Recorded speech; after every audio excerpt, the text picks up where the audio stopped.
Yeah, we are live. Yeah, so I think we are live. So welcome to another edition of Cup's Corner.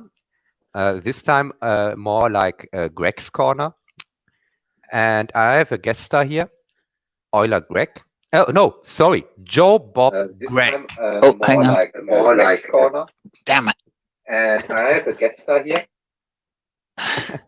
Hey, what was that nice voice I've heard? Sounded so beautiful. I had the sound up there. Sorry about that. Yeah, hi Greg again.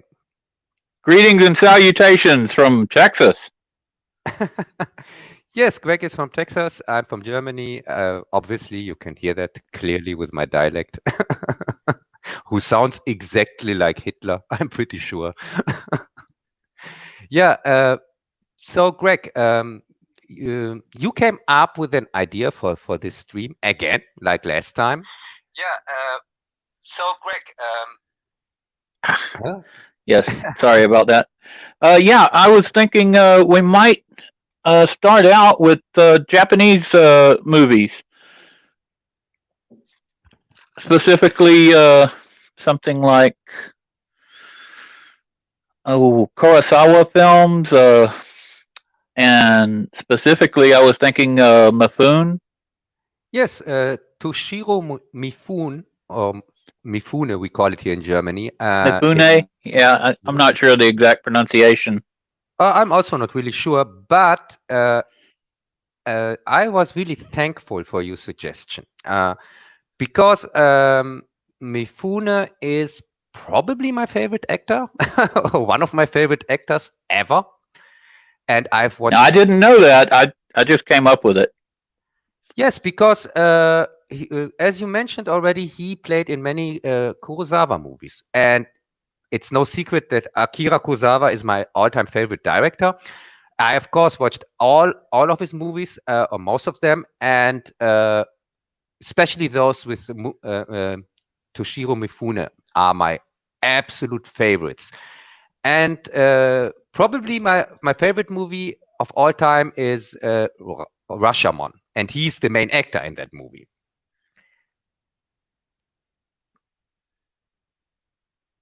Well, that's really cool. It sounds like I picked a subject that you can speak on. He's also one of my favorite actors, not just Japanese actors, but actors in general. As I grew up, his movies, he was in a lot of my favorite movies, and I always appreciated his acting style and his professionalism and what he brought to the role besides his own acting ability. He always seemed to make the actors around him better, if you know what I mean.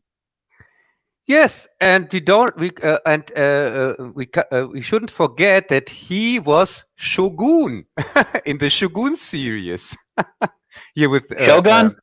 Shogun, yeah, he was Shogun. You're talking about the TV series from what was that? The early '80s.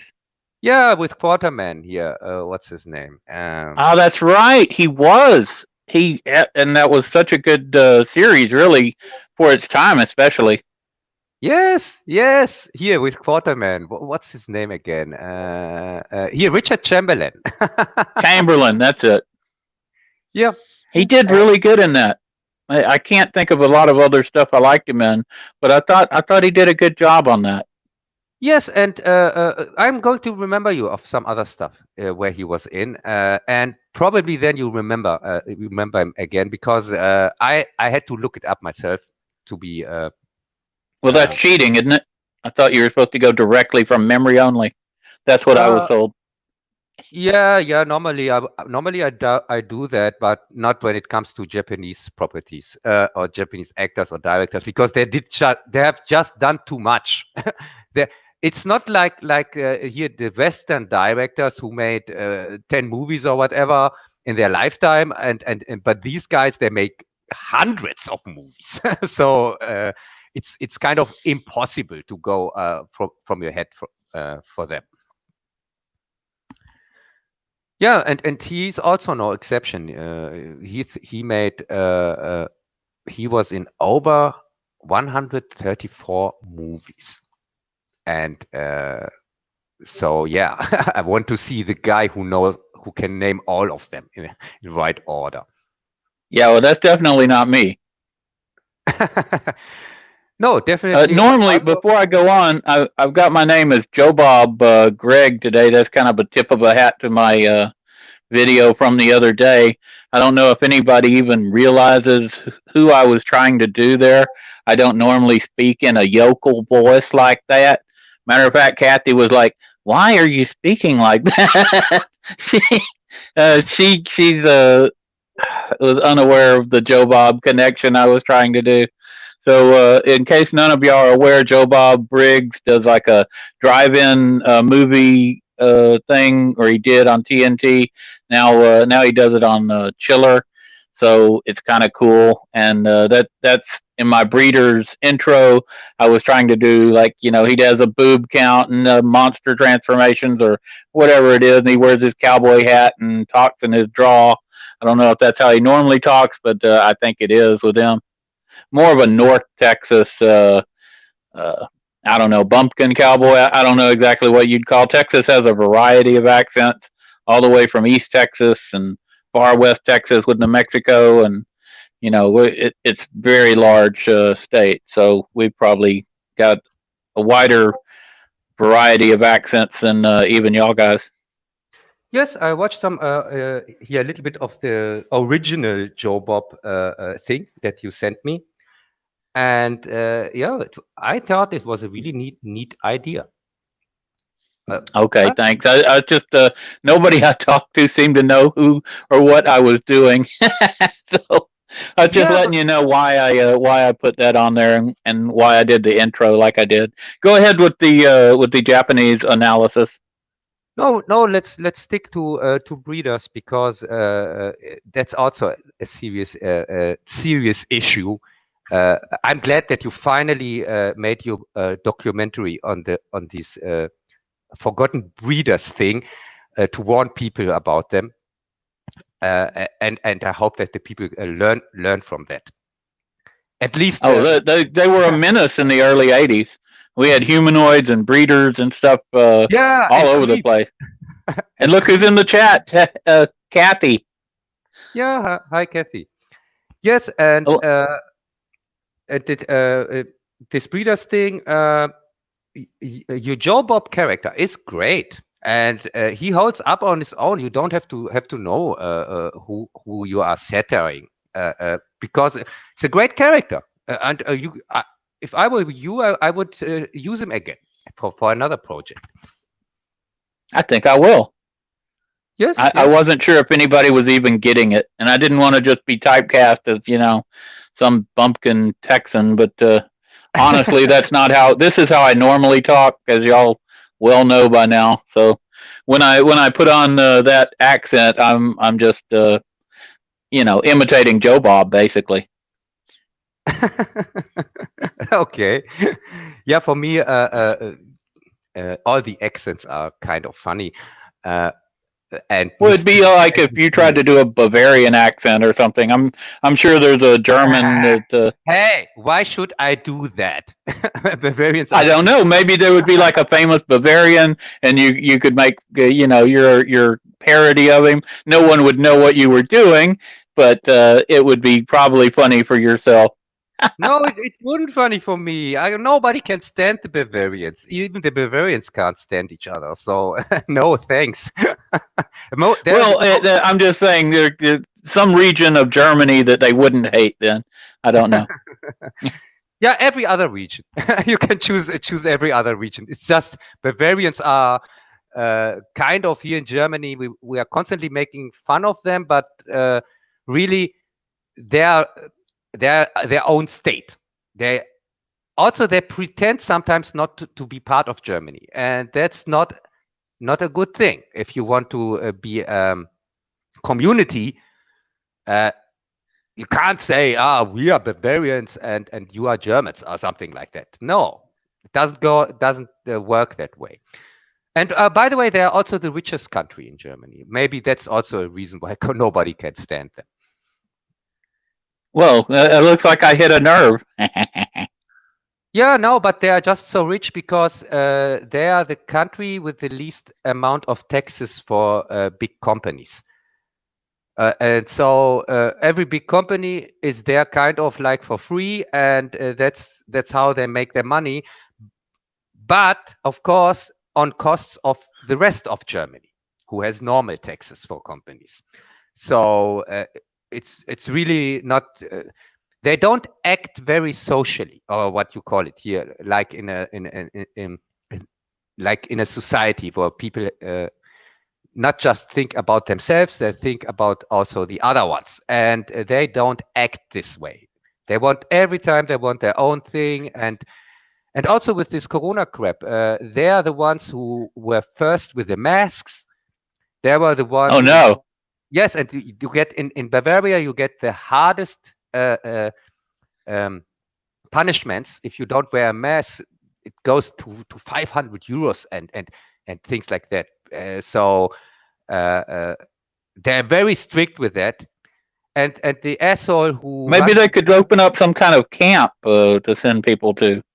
No, the asshole who runs the country here, Bavaria, is also his wife is selling these masks, by the way, in her company, and also other products for sanitary products. So this guy, he pushes the masks on all people in Germany because he's our here in complete Germany. He's also our some kind of minister here, directly behind Merkel, whatever. And his wife sells these things. Does she make them at home? That's kind of nice. No. She's part of a company that changed their product line in time for the crisis. So yeah, that was nice, huh? Yes, almost like they knew about it beforehand. No, and the thing is, nobody reports on that because the press is completely. There were nobody from the so-called free press here would dare to call this minister out for that because they are all complete biased and company chills, and yeah, and also it's the government press anyway. It's really like in a communist state or China or whatever. And yeah, so much for Bavaria. I'm not a fan, as you can. Well, half of Germany was communist for 40 years. East Germany? Yeah, East Germany, but it was not as worse there as it is now in Germany. Now we have even more communism in Germany because our chancellor here, Merkel, she comes from East Germany. And she was even in the here SED, or what you call it here, Stasi or whatever, and she was working there.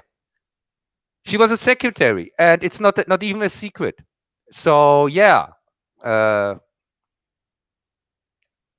really, it's but that's so sad. Let's talk about more fun stuff. Okay, so back to our Japanese topic. I didn't mean to get us off topic. No, it's good to go sometimes off topic. I'm good at distracting and derailing the conversation. That's what I do. Hey, that's my job. You stole my line. You're like in Galaxy Quest. Oh, you stole my best lines. Oh my God! Oh, that was such a good movie. Yeah, You notice we've got a dinosaur as my symbol for you. The same dinosaur who appeared in the video just for Cub. Yes, and this dinosaur, of course, was put in so that Greg could realize his true vision. It's kind of a special edition. So exactly, it was a special edition. Yes, instead of making a special edition afterwards, after a few years, he made it directly. He directly created his true vision with dinosaurs walking through the picture.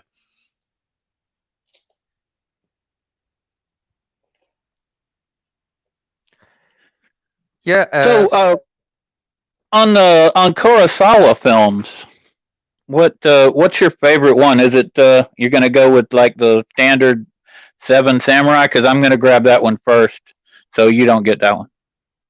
No, I don't Sorry. need to, because I no, You definitely do don't need to, but it's gone. I don't need to go with Seven Samurai, because his movie he made before that, Rashomon, which I already mentioned, is not my favorite Kurosawa movie. It's my favorite movie of all times, kind of. It's even it's the most cited movie from me.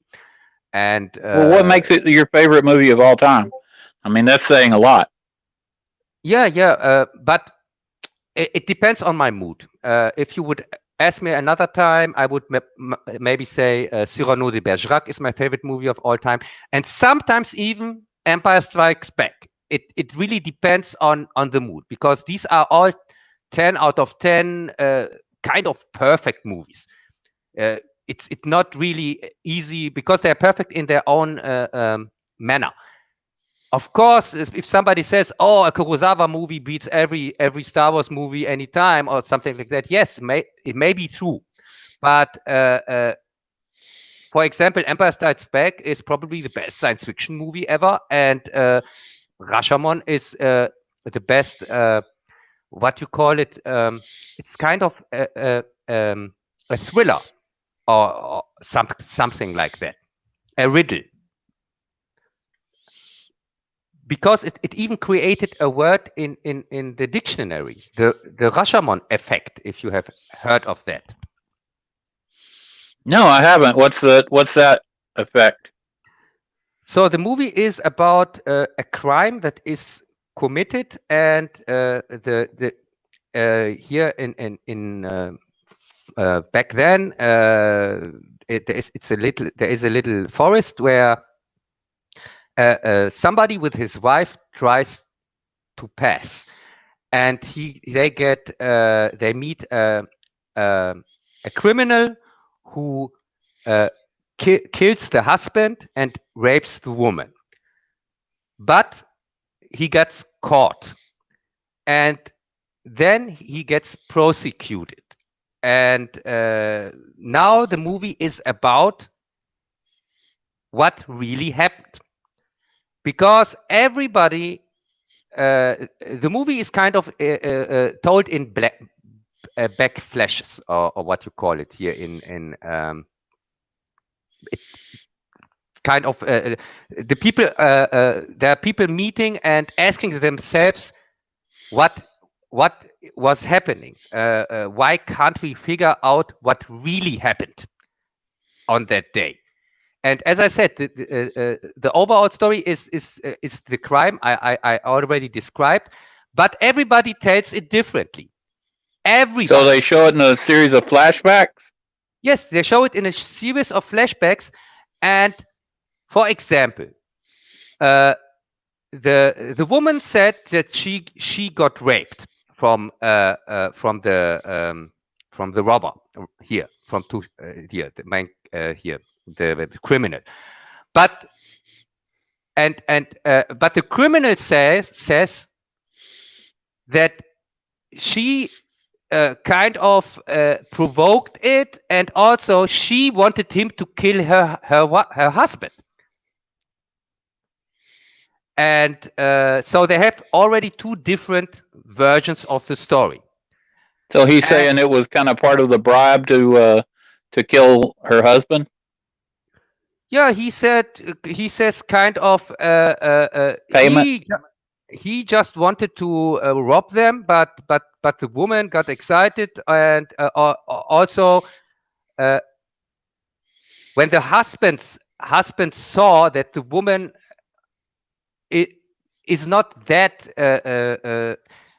likes it, even that that this criminal is touching her, whatever. She starts to tell him he should kill him, and he tells her, "No, I don't want to." But then she says, "Yeah, but if you are a real man, you would kill him," and things like that. And so we have already two different versions of the story, but they are not the only people who are making who are saying something what is happening, because there were also people before what happened that lead to this event who also where also everybody tells a different story, kind of. It's really not, it's not a completely different story, but with the details Well, everybody sees an event from their own perspective. yes, from their own perspective, but also maybe even lying. Who knows? Because we are the only people who don't know what is going on. We get to see all all versions, and at the end they are even so desperate that they even bring the ghost on from the dead husband. The ghost? Yes, they make a ritual because the judge doesn't know what to do, so they make a ritual to bring the ghost on, that the ghost can also tell from his what really happens. Well, that's totally different. Yeah, but even the ghost seems to lie. It's crazy. As I said, this movie is a brilliant masterpiece in every aspect, and it even created the word Rashomon effect, because with the Rashomon effect, exactly this is explained when you have two or three different versions from the same event, and you don't really know what to make about it. You have to figure out what happened, because it's really not about that the people are lying, constantly lying or something like that. It's really more about that they probably are lying to themselves, that they are believing their own lies, and also things like pride and so on play into that, and yeah, you have to watch it. It's really it's hard to explain but that's probably my favorite movie. Interesting. Yeah, I talk about it sometimes in my reviews. For example, I brought it up here in my JFK review, because Rashomon was also an inspiration for the movie from Oliver Stone, for JFK. Oliver Stone described his own movie as a mixture of Z and Rashomon. So, because in JFK you had also the case of you have many people, witnesses who kind of tell different stories, even maybe not so much different, but a little bit. So you had also this kind of effect there. And in between the people who clearly lie and the people who lie to themselves and so on, it's still Rashomon effect all over with the witnesses. So is Mifune in that movie? Yes, he's in that movie. He's in many Kurosawa movies. Also in Seven Which Samurai. part does he play? He plays the thief here, the criminal. Ah, Because the movie is and also it's fascinating when you and have which time period do they set that in? old Japan, something I would Like say, Shogun era or something? yeah, something like that. Like that. It's this era. It's not the modern era. But I couldn't tell you if it's 200 years ago or 400 years ago. Your favorite movie, and you can't tell it 200 years difference? Oh no. I guess that's acceptable because it's so similar.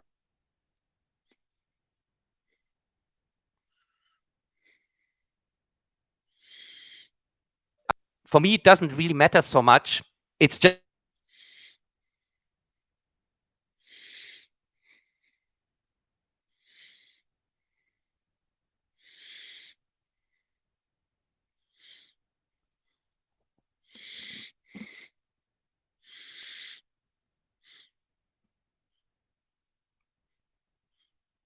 Can you guys hear Cub?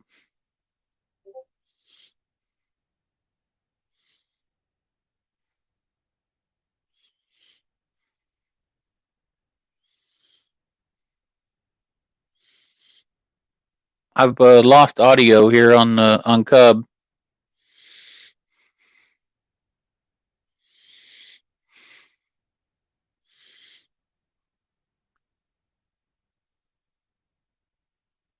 I don't see his icon lighting up.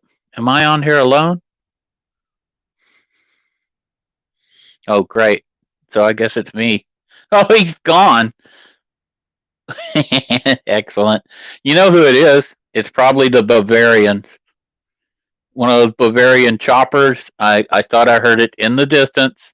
I didn't want to say anything to Cub, but I think they wear lederhosen and they rappel out of the chopper onto Cub's building, and then they snip his internet connection, and God knows what they're doing to him now, making him eat bad pretzels, maybe. Yeah, sorry for that. I think I already told you my PC is going down the shitter, and this is what I meant. It completely what do you call it? It crashes. Your computer is going bad? Yes, he's crashing constantly, and I tell you, that sucks. it sucks. Yeah, it sucks big times, and especially when you are working editing or when you're working on a script and then you lose all your work, and this happens normally 3 or 4 times a day. So oh my God. Yeah, that's a nightmare. I kept having that happen during my breeders review, and I had to like do a factory reset on my tablet. At least I can't even do it on my PC because it's refurbished and has a number of problems as well. But at least I can work with the tablet. But yeah, I understand your pain. That's terrible. yeah, but I can't afford a new PC, and thanks God I still have my old one. And by the way, the last videos, they all were rendered with the old one. If I wouldn't have the old one, I wouldn't even able to render a video. But it takes hours. It takes half a day or a complete day to render a video with the old one. Wow.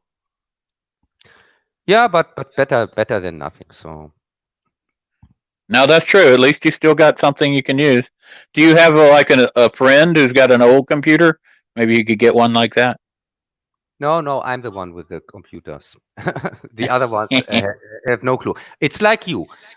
I'm the computer expert here in my area, and you are the computer expert in Texas, as you told me. No, I'm not a computer expert, but I'm the only one among my friends who has a working computer or even cares to turn one on. Since they've all switched to smartphones and tablets and stuff. So Hey. It's been 10 years since we had old desktops, you know. Hey, you are the only one who knows somebody who has seen a computer. That's true.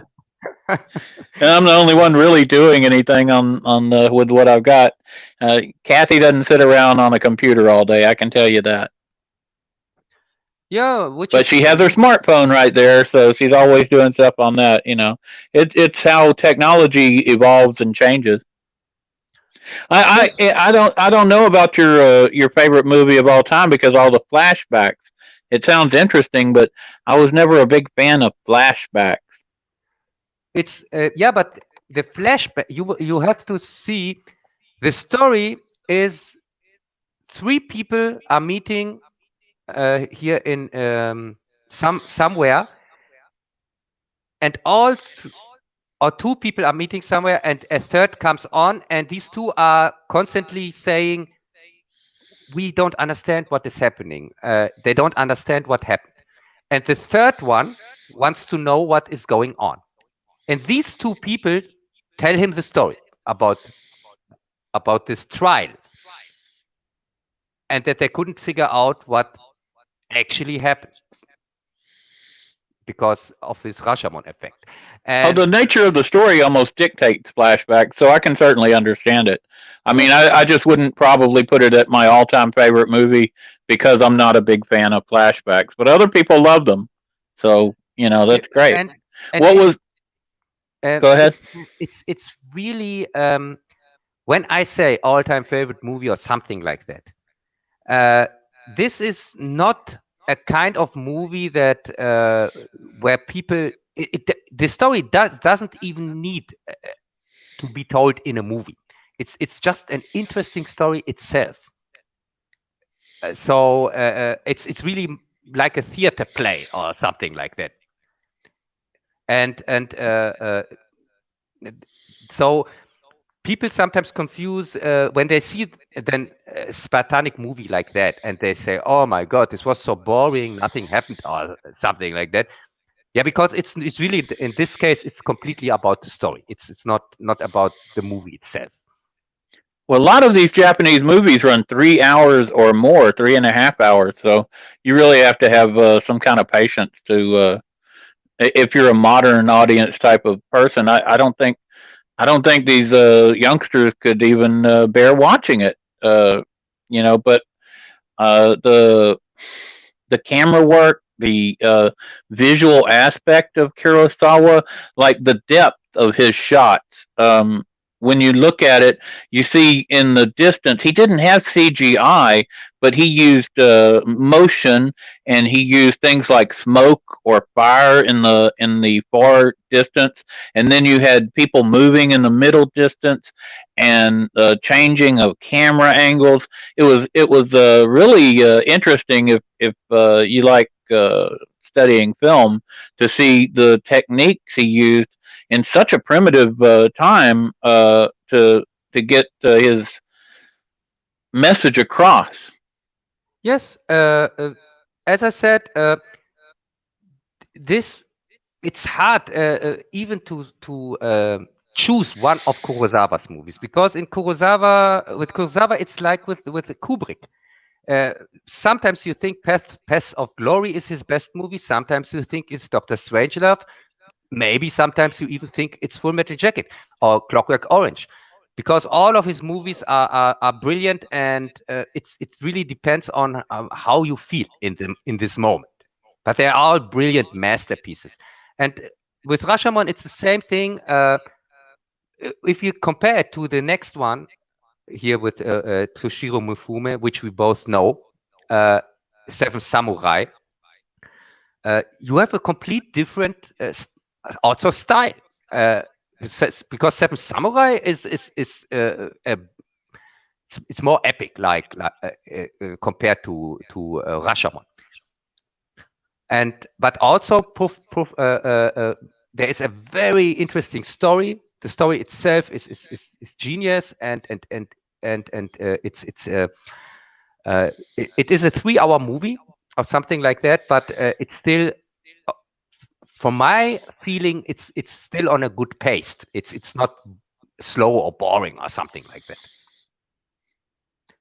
And also, Well, that's because he draws you into each of the characters, and he'll have one of Kurosawa's techniques was to have his different actors have different physical characteristics or traits that they would use in their films, so that you could distinguish this person is that, and that maybe that has an effect. But I thought Mifune was really good in Seven Samurai. Yes, he was outstanding. And for the people who maybe haven't Seven Samurai in mind, or just know the here this Western version whatsoever, the Magnificent Seven or whatever, which I can't stand, by the way. You can't stand the Magnificent Seven? It's for me such a cheap, boring copy of Seven Samurai. Sorry. I know Eli Wallach? I It was one of know, Eli Wallach's. I I know thought he was. no, I know it's a good movie. I know that. It's a good movie, but you just disrespected it. And you said it was terrible. It's not a terrible copy. It's an homage to a great movie, and it's done in the Western genre. It is one of the great classics of Western cinema. Yeah, no. Not for me. Sorry, I would never go so far to say it's a classic or something like that, because Seven Samurai is a classic, and this is a version of Seven Samurai, a complete watered down version, by the way, and a complete clean version also. It's not Seven Samurai is dark, gritty, realistic. It is so depressing at some points, and there is where it brilliant lies. And the story which is told in Magnificent Seven, I can tell you something. I saw Magnificent Seven before I saw Seven Samurai, and I really liked it as a child. But when I saw the original, I never could rewatch it again. I couldn't finish it again, ever again, because I was constantly reminded of what could have been. And so in a way, it was like 1917. You liked that movie until you saw a review, and then you decided you didn't like it. No, not till I saw a review, till I saw the movie that it copied here, the Gallipoli one. But until you saw the other movie, you liked it. Yes, I liked it. So what? But World War I films, by the very nature of the war, are going to be limited to static motion, and carrying a message to a unit like that is something that happened over and over again in real life. You know, that's what many of these stories are going to be, by the nature of the conflict. So, you know, saying it's similar to another World War I movie and that makes it bad, well, no, they're all going to be very similar in nature. Trench warfare, that's the nature of the beast. Just saying, yes, it's similar to the other movie, but it would almost have to be similar to another World War I movie. Correct. Okay. I can explain it like that. If you are told that the world is flat, and you don't know any better, you are cool with it. But then you find out the world is not flat. There is more to it. It's like a ball. You can never go back to say, but the flat theory is also okay. You say, but not really. I can't do with this flat earthers anymore. I have evolved. So I know now more of the truth, or I know the whole picture, or whatever. And this is so it goes with these movies. You see a version of a movie, a remake or reboot or something like that, and you think, it's not that bad. The story is okay, or something like that. But then you see the original, and when you rewatch the copy, you see what could have been. And that's my problem with Magnificent Seven. I know it is a well-made movie, and I know even I can understand people who like it, because I liked it as a kid also. So I know how this feels like. But for me, since I know Seven Samurai, sorry, I can't. Well, you would have to point out other westerns that were superior, if we're going to talk westerns, that were superior to Magnificent Seven. But before we do, Adam has a comment saying that they took it from the other movie, which was Gallipoli. But in the Gallipoli movie, as far as I know, when I'm a bit of a military history buff, I don't remember that being based on an actual event. Whereas the director based 1917 on his grandfather's stories. And, I can attest that there were events where when the Germans pulled back to the Hindenburg Line, for example, I believe MacArthur led force of a couple of battalions, that got mauled because they didn't have some message or whatever, that they weren't just retreating they moved up and at the time I believe he was just a colonel. But this happened. The Germans had a way of leaving a thin force forward and then pulling back to a better defensive position. They were actually quite smart. At the beginning of the war, they did the same thing. They pulled back to the higher ground and they set up much better, deeper trenches and things like that. So what I'm saying is, the director said that he based this on his grandfather's stories, and those stories are from the Western Front, and I can confirm from my reading that those stories do match that. Now, Gallipoli, I think, grabbed that from not from this movie, but it grabbed it from the stories on the Western Front because it was a great story. You know, you got to get the message there before they rush forward to attack. You're in World War One. You have terrible communications. The Lost Battalion, the only way they stopped being hammered by American artillery was by sending a freaking messenger pigeon back. That's the level of technology they were at. So, if you're upset because it's going to be a story about messengers getting to units, that's crazy. That was what went on. Even Hitler, that was his job, was a messenger behind the line running to get a message to a unit. It was a very hazardous. Hey, Greg, don't pour Hitler into this. You saw how I did that?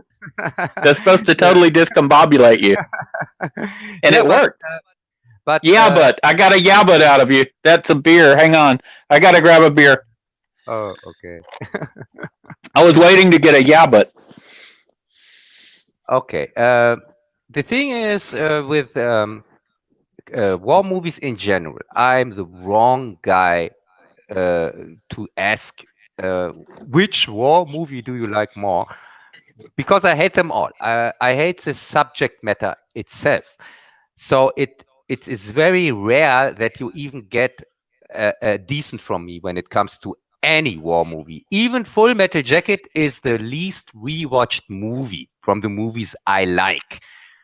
The only war movie I maybe I would say is one that I regularly watch is Paths of Glory.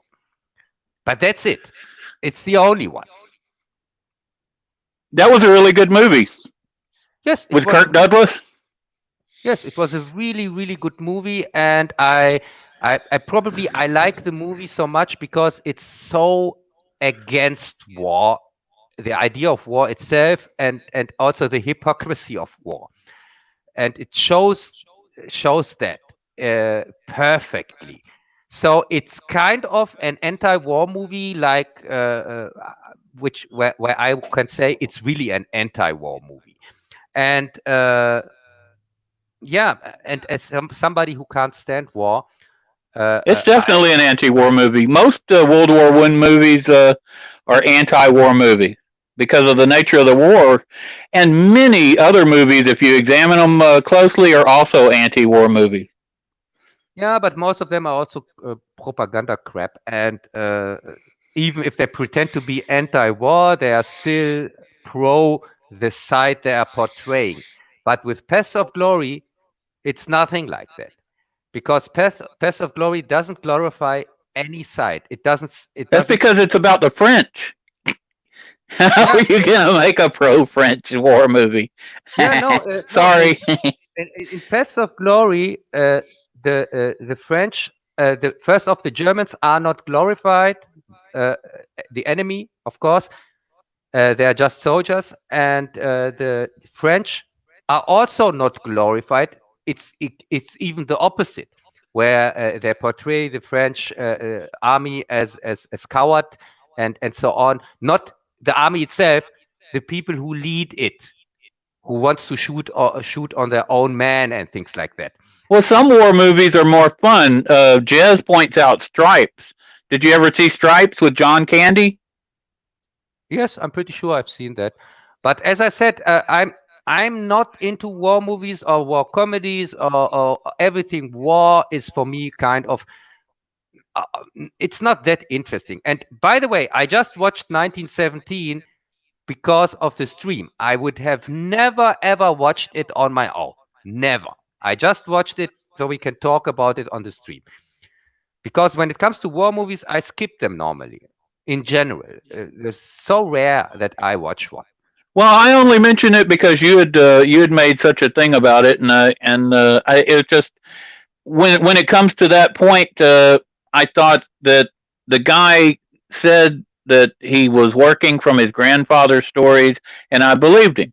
And it didn't matter to me that Gallipoli had a similar story. This is a common thing that went on throughout World War One. So I didn't think that was a fair reason to criticize the movie when you liked it otherwise. And I was thinking about doing a review on it, so I didn't want to toast you, without full chance for you to respond. And No, another thing Adam brings up for war movies. Did you ever see 1941 with Belushi? yeah, and Toshirō Mifune, by the way. Yes, I was going to tell you Mifune is in the movie. Yes, yes. And they even have one of your beloved Germans. He's on the submarine with Mifune. I thought it was really funny. You like war comedy movies, right? I mean, is that okay? Yes, but not this one. I rented on this Ah! in my John Belushi retrospective, Blues Brother, if you can remember. Yes, I do. I thought Belushi was good in the movie, though, didn't you? Belushi is in everything good. He's the best part of everything he's in. Exactly. That's really not hard. Yeah, because he's great. He was a great actor, and at least he was entertaining. Even in bad movies, he was the best part of. So it was not hard to watch all the movies he was in. And by the way, it was the first time I saw Animal House. I didn't know that movie before that. Oh, that's like, American college. That's what it's like. At least during that time. So I've Yes, heard. yes, and That was the late 70s. I went in the early 80s, mid yes, 80s. and the funny thing is, I watched 2 times a Simpsons episode that made fun, especially on this movie, on Animal House.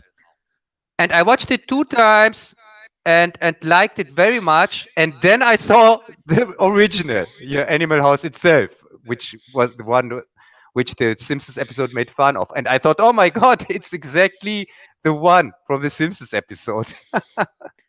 Brent mentioned All Quiet on the Western Front, which was a good anti-war movie in itself. Yes, yes, I agree. But it's really not a contest to see which war movie is the best one or whatever, because war movies in general are not my genre.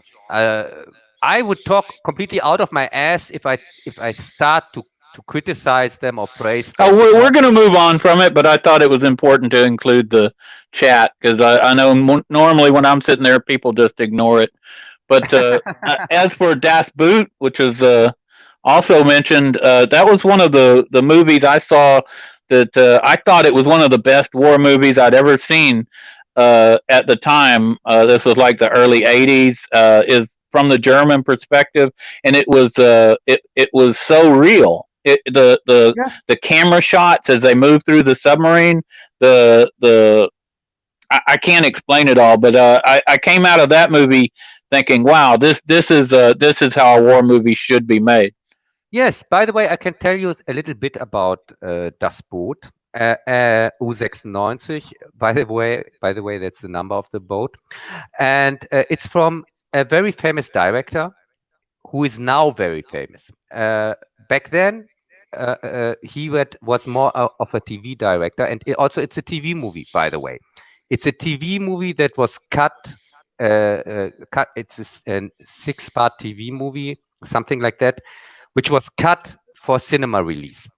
I have the TV movie on DVD along with the actual movie on Blu-ray, so I'm well aware of all that, Cub. Thank you. Yes, and it is from Wolfgang Petersen. He's now a very famous director. Back then, as I said, he started out with his TV projects and made some really interesting ones. By the way, he made for a thriller series which is called Tatort. he made the one which made Nastasia Kinski famous. It was called Reifeprüfung here in Germany, and it was kind of a sensation on TV because it had a naked Nastasia Kinski, but also the story was very well told. She was naked on German TV in the 80s? No, I think this one is even from the 70s.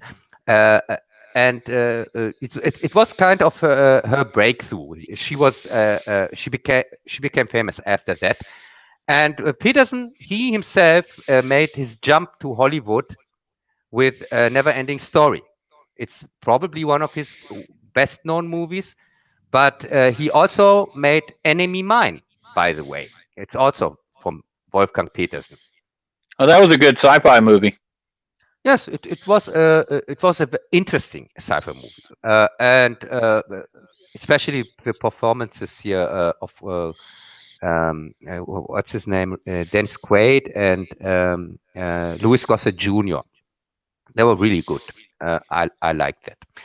And yeah, Wolfgang Petersen. But when he came here to Hollywood, since then he became kind of a schlock director, like Emmerich. He made this god awful Air Force One movie, and here actually he's the guy who made Outbreak, because we have now a kind of an outbreak, but not really. But he made the Outbreak movie with Dustin Hoffman. So an interesting director. Well, I didn't mean to distract you from your Japanese movies, so you can go ahead with Kurosawa or Mifune if you want. Yes, I would like to. Let's talk a little bit about Seven Samurai. I think you have also seen that, and oh yes, I have. Yes, and by the way, did you see the long version? It's 3-hour version or something like that. It's really long, but very good. I believe it was a 3-hour version. Yeah, and the Toshirō Mifune plays the most interesting part in the movie, because they are just 6 samurai, and Mifune, who pretends to be a samurai, but in fact he is a poor guy and found or stole the things he wears in the movie. And if you are more into this Japanese culture thing, you recognize that the things he's having as a samurai are from different ages. They don't fit together, and they make even fun about that in the movie. And also his papers are a fraud, are from somebody else that he can pretend to be a samurai, say, oh look, this is my father and my mother and so on. And he kind of represents the audience themselves, the little guy at least.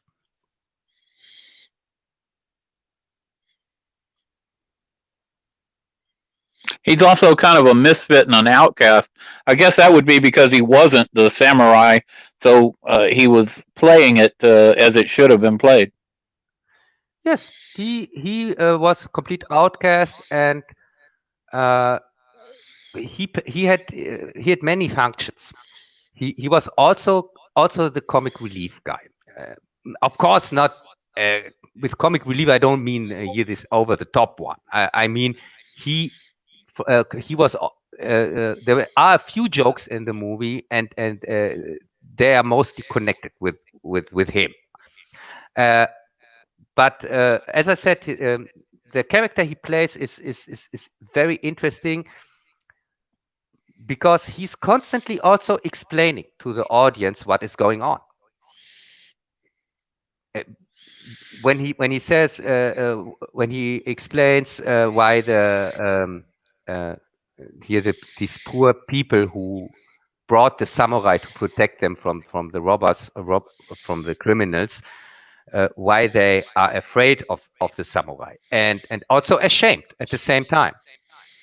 So he's constantly explaining to the audience as the movie goes. Kind of. So it's kind of like watching a movie with Cub. Yeah. He's the Cub of the movie, clearly. Yeah, but it's not. He's very expressive. You see a lot more expression, facial expression. He's very. I don't know if that was the director's intent, but I thought he was more expressive than in maybe any of his other movies. Yes. Clearly, Seven Samurai is his where he's really acts completely a little bit overacting is there also, but it fits the story because he has to pretend to be a samurai, and even he knows that everybody knows that he's not a samurai. And it really goes a little bit into that. It's just fascinating to watch it. These are 3 hours that fly by. If anybody wants to watch that movie, it doesn't feel like 3 hours. I watched it so many times. It's one of my most watched movies, and I was so glad that I got this last version where they released a complete version of the movie, because back then I just could watch the TV version, which was cut like hell. There was at least an hour missing or something like that, and that was all awful. But this version they released now with the Criterion version is really brilliant. Oh my God! How long was that movie if they put commercials in? Would have been a nightmare. Yeah, probably they didn't think about commercials back then when they made it, because TV was not that big of a deal back then, at least not for real movie making. Nowadays TV seems to be everything and seems to replace cinema in general. Yeah, it's you would never see that kind of quality and that kind of length of a movie. Yes, not now.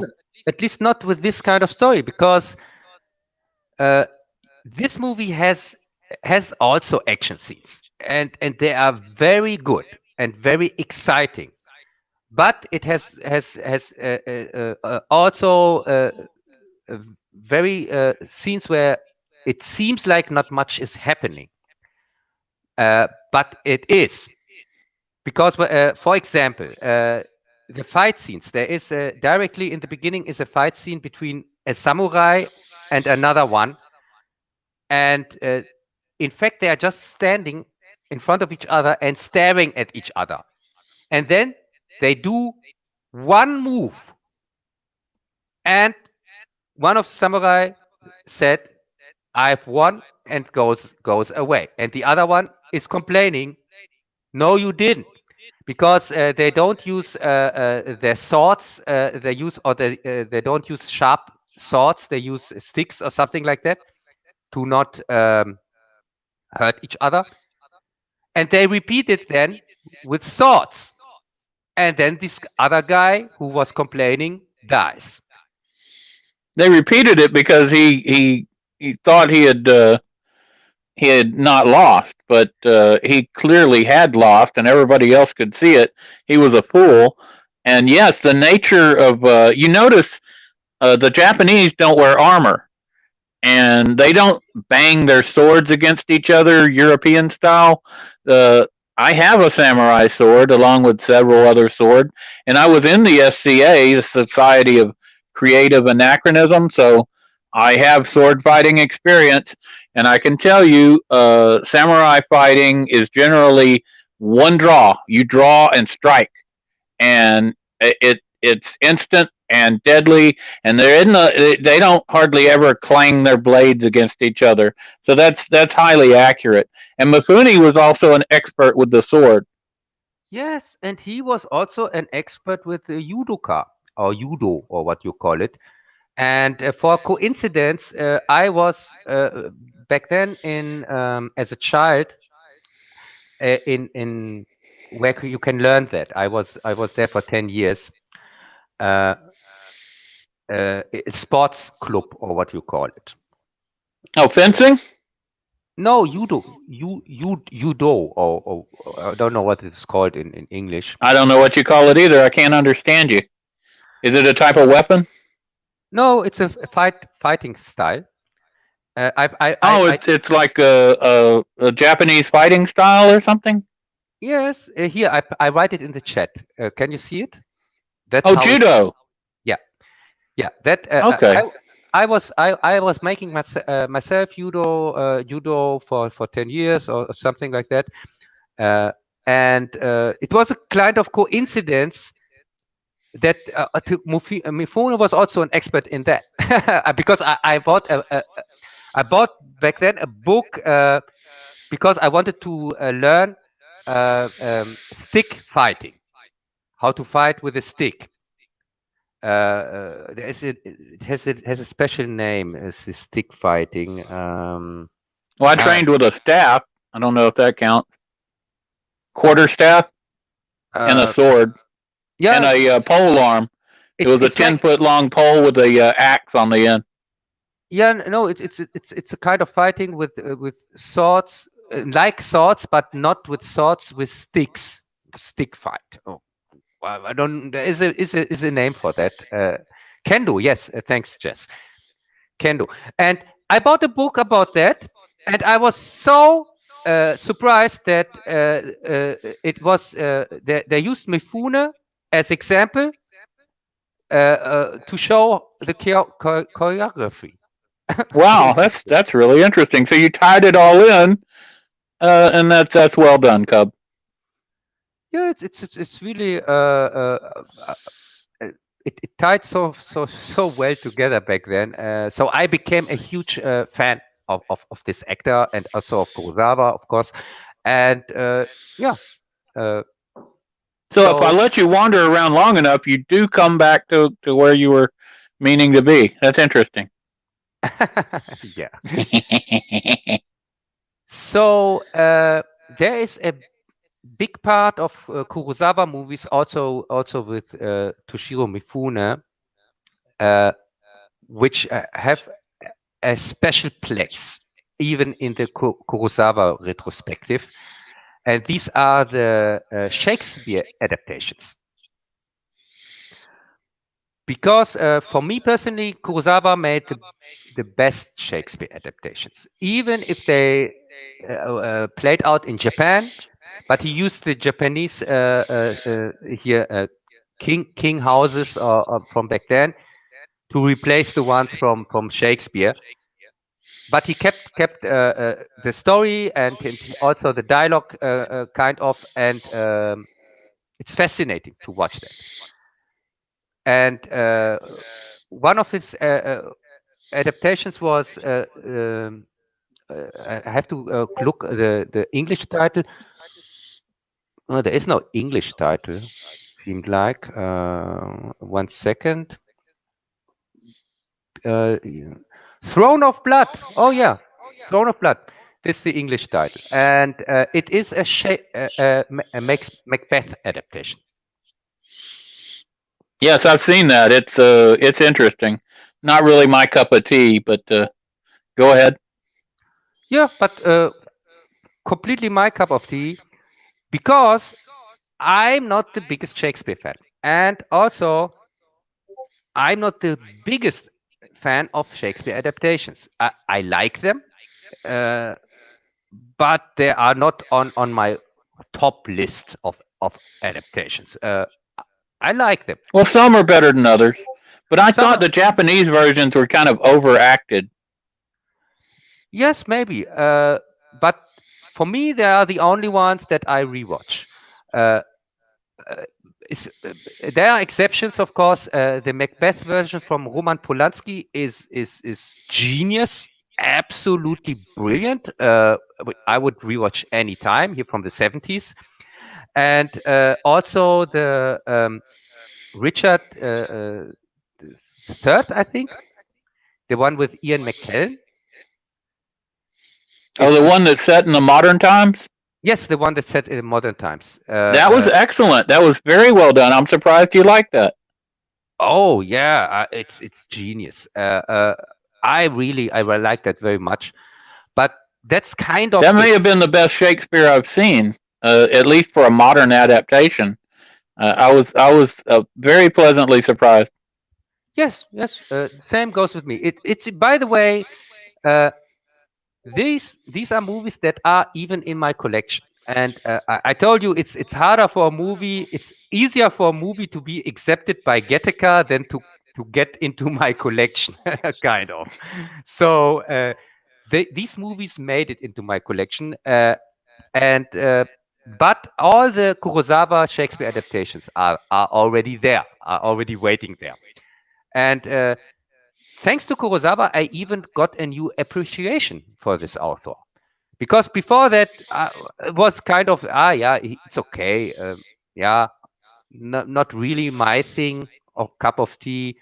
But thanks to Kurosawa, I really thought the stories were interesting, and also his King Lear run, one of his last movies, is a masterpiece. I can't describe it in another way. It's so an epic, and I've never seen a King Lear adaptation that interesting.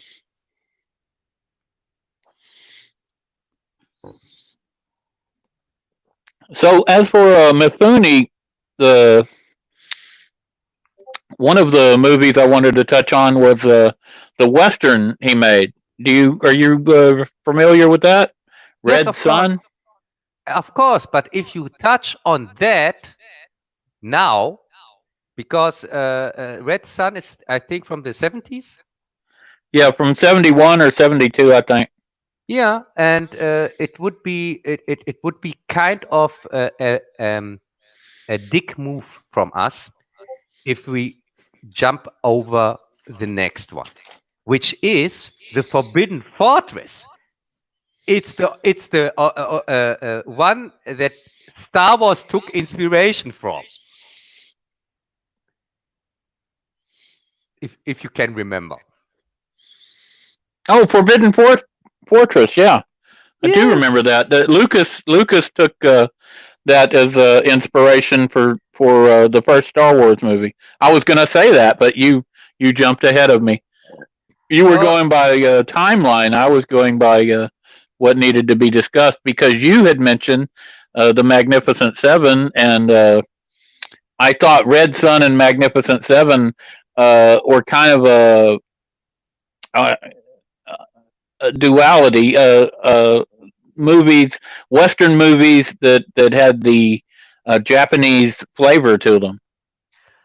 Yes. I normally always go after timestamp here when they came out, because I think You're German. I'm Texan, so I'm gonna hop frog over it and then come back.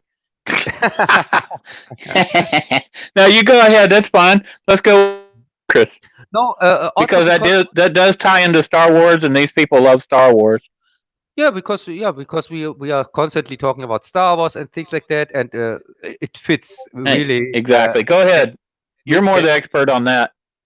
Yeah, Forbidden Fortress is not one of my all-time favorite movies, but it's still a very good, excellent movie.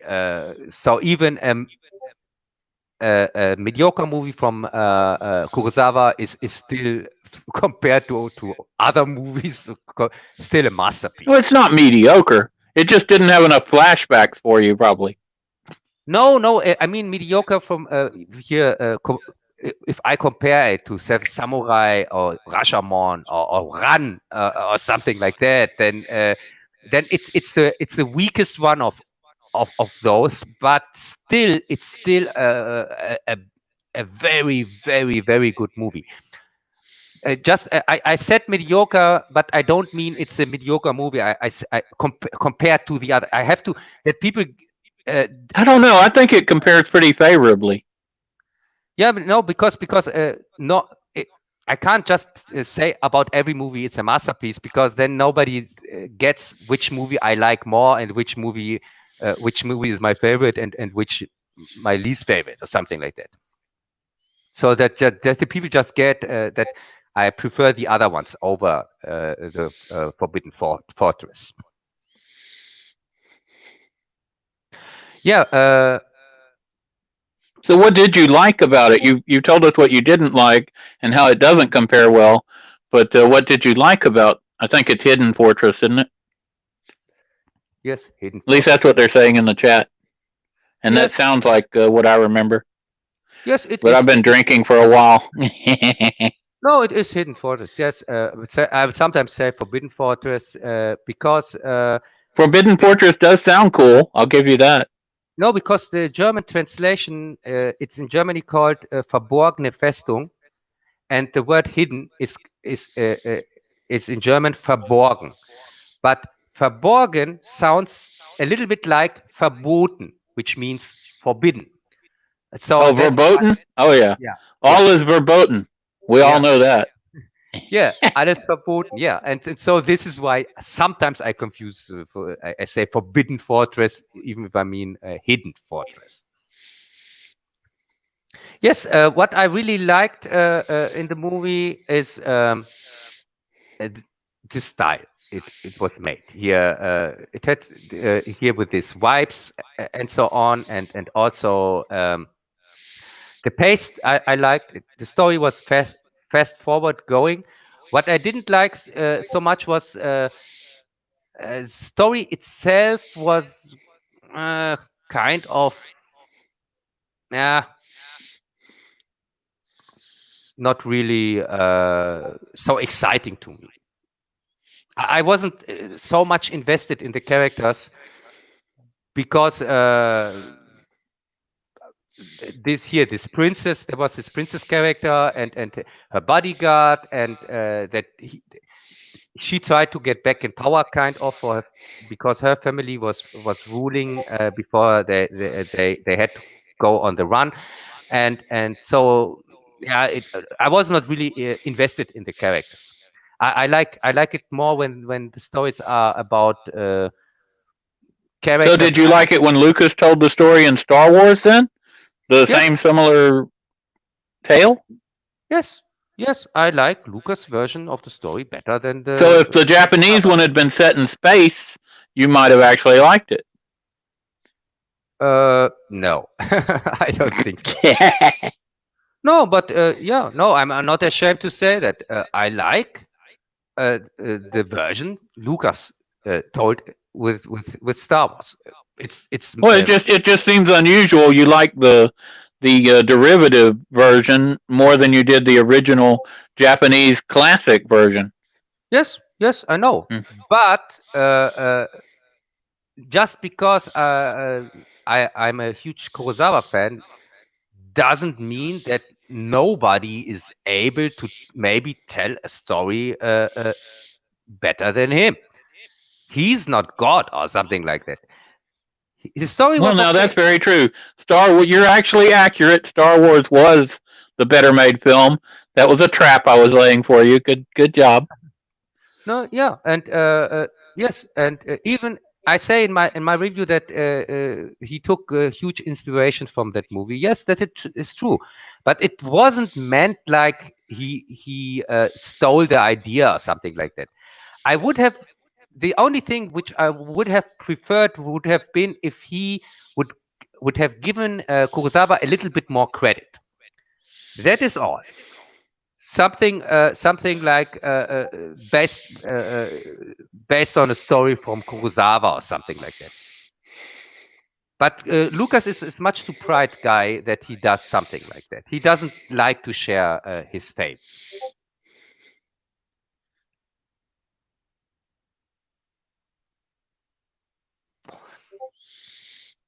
Yeah, even if his story is his version of the story is better than the original one, but still, yeah. Okay, well, what was the other ones you wanted to touch on? Oh, Kurosawa films or Mifune's Japanese films that you found excellent? yes. I mean, he has so many. I mean, Yeah, he was in so many of them. yeah, but there are two we also can't skip over. And of course, I mean the ones that were made here from Sergio Leone after that into westerns. Here, Joe Jimjo and Sanjuro. And Joe Jimjo was here.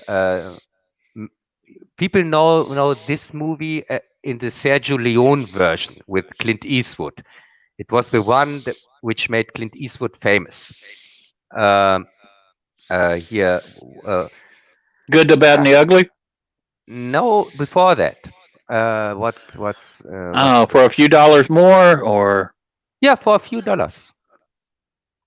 The first one for a few dollars. This was for a few dollars was a remake or reimagining like Magnificent Seven from the Kurosawa movie Joe Jimjo, with where Toshirō Mifune played the Clint Eastwood character, and it's exactly the same story, by the way.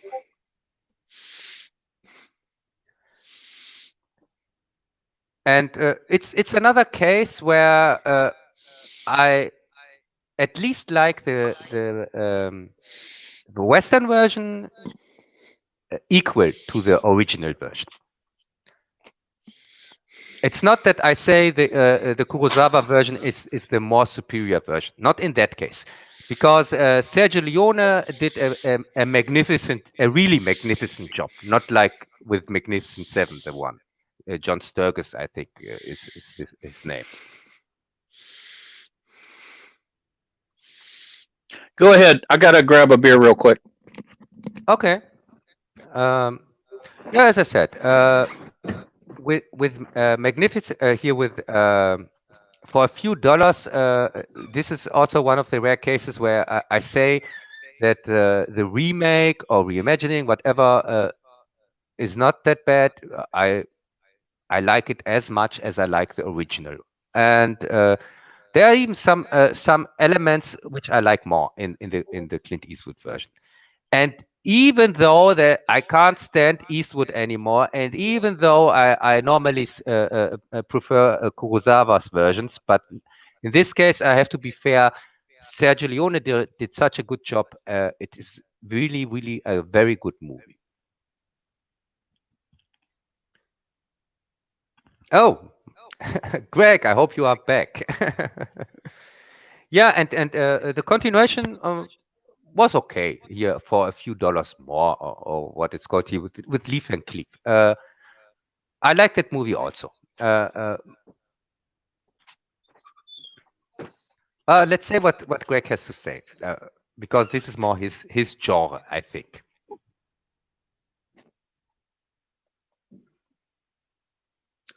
So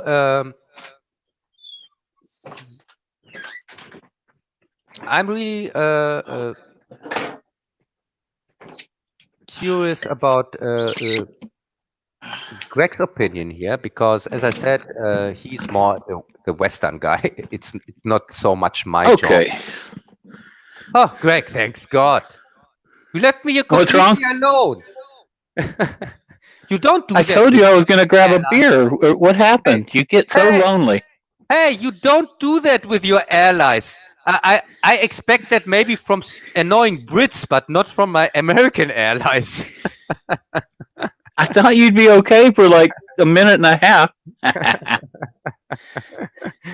Yes, but yeah, as I already said what I think about the Western version of the Kurosawa movie. I liked it as much as the original, and I even prefer some elements of the Western version, because it really depends on the director who makes it. I think John Sturges is a very good director, the guy who made Magnificent Seven. but he was bound by things. It wasn't even his fault that the movie turned out so clean, for example, because I have heard that thanks to the Mexican government or something like that, he wasn't allowed to portray Mexicans as dirty or something like that, or so that the movie could maybe turn out a little bit more. Yes, I heard that as well. They had strict controls on him. Yes, and so it's really not. I really don't blame the director for the outcome, but as I said, for me, it's just when it comes to Seven Samurai, that's for me really it's one of my all-time favorite movies, and I really can't say that I like Magnificent Seven so much. But when it comes to a few here, Jojimjo, and for a few dollars, I can say that I like the Sergio Leone version as much as I like the Kurosawa version. I think even it was a good idea to remake it.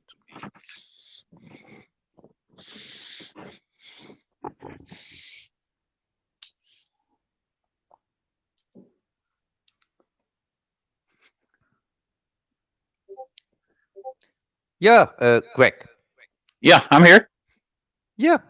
What's your opinion on that? That sounds reasonable. Yeah, but I thought you probably are a huge fan of a few dollars and a few dollars more. As Texan, I thought you have to. Don't you have to swear on a big staple of classic westerns in Texas? They were good movies. I mean, Clint Eastwood was still coming into his own as an actor, and if I had to rate the people around him, we're talking Italians pretending to be Americans, and they didn't quite pull it off for me most of the time. And they or Spanish, whichever. I don't know if they were shooting in Spain or Italy using Italian actors, but as an American, it was pretty clear this wasn't the West. And these weren't. They didn't act like Americans. They acted like Europeans in Western garb, Hey, except for Clint Eastwood. Hey, Greg, I don't know what you are talking about. For me, these were clearly real Americans, typical Americans. And I saw so many Italian Western, I know what I'm talking about. And I recognize an American in a movie when I see him. Well, they got better as they went along. By the good, the bad, and the ugly, they were better. But especially the early ones, like for a few dollars more, they were pretty badly done as trying to play Mexicans or whatever they were trying to play. It was an enjoyable movie. It was a good Western. It was better than the Westerns that were coming out. But if you ask, my opinion, it had some flaws, and one of the flaws was the unbelievability of some of the actors around Clint Eastwood. Oh, okay. So you are harder on the movie than I am. It seems like I like for a few dollars even more than you. That's for surprise. I like the movie, but I had some issues with some of the acting. Directing was okay, but you're directing people who are unfamiliar with the culture. These people, the writing was off, the line delivery was off. It was okay. It was enjoyable. I liked it, but if I was going to critique it, that would be one of the things I would point out. Maybe you don't know Americans so well, like we European do. Well, when you look at something like Magnificent Seven, you don't have that issue. Maybe that's why that stands out as being a better film, and maybe the fact that it's based on such a interesting story, and they were trying to do homage to a great film. I think that it made it one of the best westerns. You can toss it to the side, but there's not that many westerns that I can't think of many that are better than the Magnificent Seven. I mean, You got some Oh yeah. John Wayne movies, The Searchers and stuff. But Great. those are indelibly marked with John Wayne. If you don't like John Wayne, you're not going to like some of these movies. But I think if you go by cast, it had a great cast with Yul Brynner, uh, uh, just so many. Charles Bronson, and you know the cast from Magnificent Seven, and you had Yes. decent writing. You had a decent job at directing, and they did a good job. I mean, it wasn't up to the standards of a fancy European critic, but it was damn good from my point of view. Yeah. Okay. I would prefer any Leone movie over Magnificent Seven. That's for sure. And but as I said, I'm not I'm not saying it's a bad movie, and I also have nothing against the director. John Sturges is very good director. I saw many of his movies, which most of them I liked, and Well, but as you as I say, he said, had direct interference from the Mexican government. They yeah, were yes, on the set. They were making sure that the peasants were well represented and all this other stuff going on. There was a lot to deal with for a director. yeah, and there was even a version of Seven Samurai in space. It was called here in Germany. It was called Sador, Herrscher im Weltraum. It was the John Saxon one. Here with John Boy Walton in the as main. I If you think they know were it. mentioning it earlier in the chat. I don't know if they're still there or not. Yeah, I don't have the English title. In Germany, it's called. Battle Beyond the Stars. Look at that. Brent is Yes, there. I yes, thought he fell Battle. asleep or something. Yes. Yeah, why He's should he? playing with his Jawas. Who knows? Yeah, but why should he fall asleep? I know. I saw it, Lively Brent, but I discussion. didn't get a chance to bring it up then. I was cut off by Cub. Yeah, but Brits don't fall asleep when Germans are talking. You can be sure. I think it came up when we were discussing war movies and other stuff. We got sidetracked. Yes, yeah, as I said, I like this science fiction version, Battle Beyond the Stars, and maybe if I sometimes make a review on Seven Samurai, I'm also going to talk about Magnificent Seven, also these horrible continuations. I think it has 4 continuations or something like that, and of course also about Battle Beyond the Stars.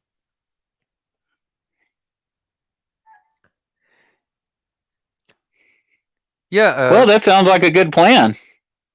Yes, and I would say the next one is the Western one. What is your next video? My next video. My next video is Time Machine. Next Wednesday. And the one I'm now working on is The Time Machine? Yes, H.G. Wells' Time Machine. This is That's the one. what I thought. You know what it feels like to me lately? It feels like it feels like we're moving towards the time machine future, and I'm one of the damn Eloi, and all these protesters and people out there, they're the Morlocks. Yeah. Do you see it? Do you see it? Yeah. The Eloi are going to be forced to wear masks and be kept indoors, and the Morlocks are allowed to romp around and destroy everything.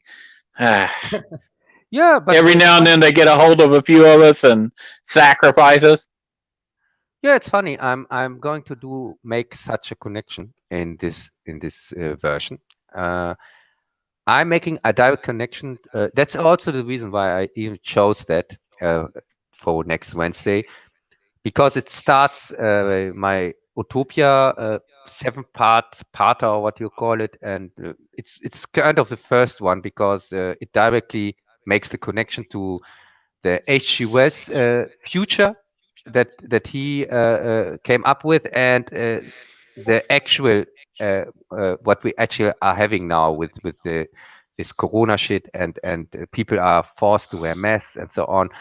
And I make this connection with the Eloy and that the people nowadays, especially the children, are like the Eloy. They doing things even if it doesn't make any sense. In Time Machine, for example, they go to the shelters even when the siren goes on, even if they have never seen a plane, and they were never in danger. And by going to the shelters, they're actually sacrificing themselves. Yes. It's instead of protecting them, it's now killing them. Yes, and the same goes with the West-marrying people nowadays, especially with young people and children in schools. They are forced kind of to become the Eloy, because they get a conditioning with by putting on a mask and socialist distancing and things like that, and even if they don't recognize it directly, they are conditioned, which means later they come into play when it comes to the next crisis is happening, COVID-20, COVID-25, whatsoever, or a terrorist attack or something like that, or some other crisis, and the government says something and they immediately do what is told. Next thing will be the vaccination. These people who are now conditioned, they will be the first ones who will agree on getting vaccinated with. You're not going to get vaccinated? No, I would rather die. No, really. Sorry. That might be the choice. Vaccination is. I would never, ever get vaccinated. I would really rather die before I get vaccinated. That's I'm serious with. What if it came with a free ticket to a Kurosawa film festival? No. You'd think about it, wouldn't you? Yeah, if they bring the ghost of Kurosawa for that to direct another movie, that would be great. Yeah. See? Yes, but yeah, but as I said, this is. But I was talking not about the next video from me. I was talking about the next movie we talk about here with our Mifune Kurosawa thing. And the next one is I think the Western one you were talking about. It's called Soleil Rouge.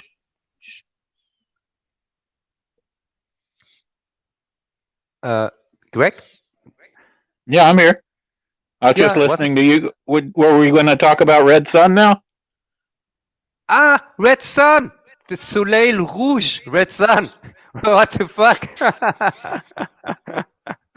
It's I think it's the French title. Soleil Rouge. That's it. Well, it also starred Charles Bronson. Yeah, so it was one of my favorite Bronson films. And I believe Ursula Andress and I forget who else was in it. Been a while since I've seen it, but you know, if you just watch it by itself, it's just an early 70s Western. But if you know Mifune and you've seen his work, then I think you really appreciate the film a lot more. Yes, first off, this movie was back then, when I heard of it, I thought this can't be a Western and Eastern kind of combination here with a guy from Seven Samurai, and also the other actors here. Charles Bronson was a big name, of course, and Alain Delon was even a bigger name here in Europe. He's a huge French star. He was back then. He was one of the biggest stars in French. Yes, so it has really big star power. And Alain Delon, for example, he was more known for film noir, or what do you call it here? This the kind of thriller. That was more his thing. And Charles Bronson was the only guy who fitted in that, because because he was back then already a Western guy. So yeah, and then we had Mifune, and so I was really curious. And Ursula Andress, I think, was in it too. Yes, and also Andress, and yeah, she's a big star from French, I think. And yeah, when I saw it first time, I was blown away, because I couldn't figure out how they make that without that it is a comedy or something like that, or a satire. It had comedic elements. You might not have got them, but it wasn't just a straight Western. Yeah, it had comedic, maybe a few comedic elements, but I thought it was. It was working with the fish out of water concept. I thought it was most of the time serious, which was a pleasant surprise. Because it was a serious film, but it didn't take itself totally seriously, and it was a reasonable concept. The samurai were transporting a blade, across to Washington. They had came and landed in San Francisco or whatever. They had to take the train across, and it got hijacked. And so, a samurai would take it as a sacred duty to recover that sword. He's not going to just wait for the government to do whatever. It made sense, and Mifune sold the role, and I thought it worked really well. Yes. As I said, I was pleasantly surprised. As I said, I thought it can't be serious when I heard the premise, and they pulled it very good off. The director, I think, is also he's a James Bond director, Terence Young. I think he made some of the Bond classics. Yeah, the director was Terence Young. You know which other films he directed? Dr. No, From Russia with Love. Yeah. Wait Until Dark, Thunderball. He also worked with Charles Bronson on the Valachi Papers. This is not a bad director.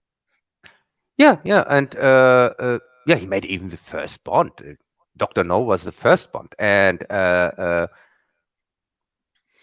I can remember when he was put on the cover here, when the movie came out and he was involved. There was always the phrase, "From James Bond director Terence Young." I can remember that, and yeah, I watched some of his movies. Triple Cross was, I think, one of the first one,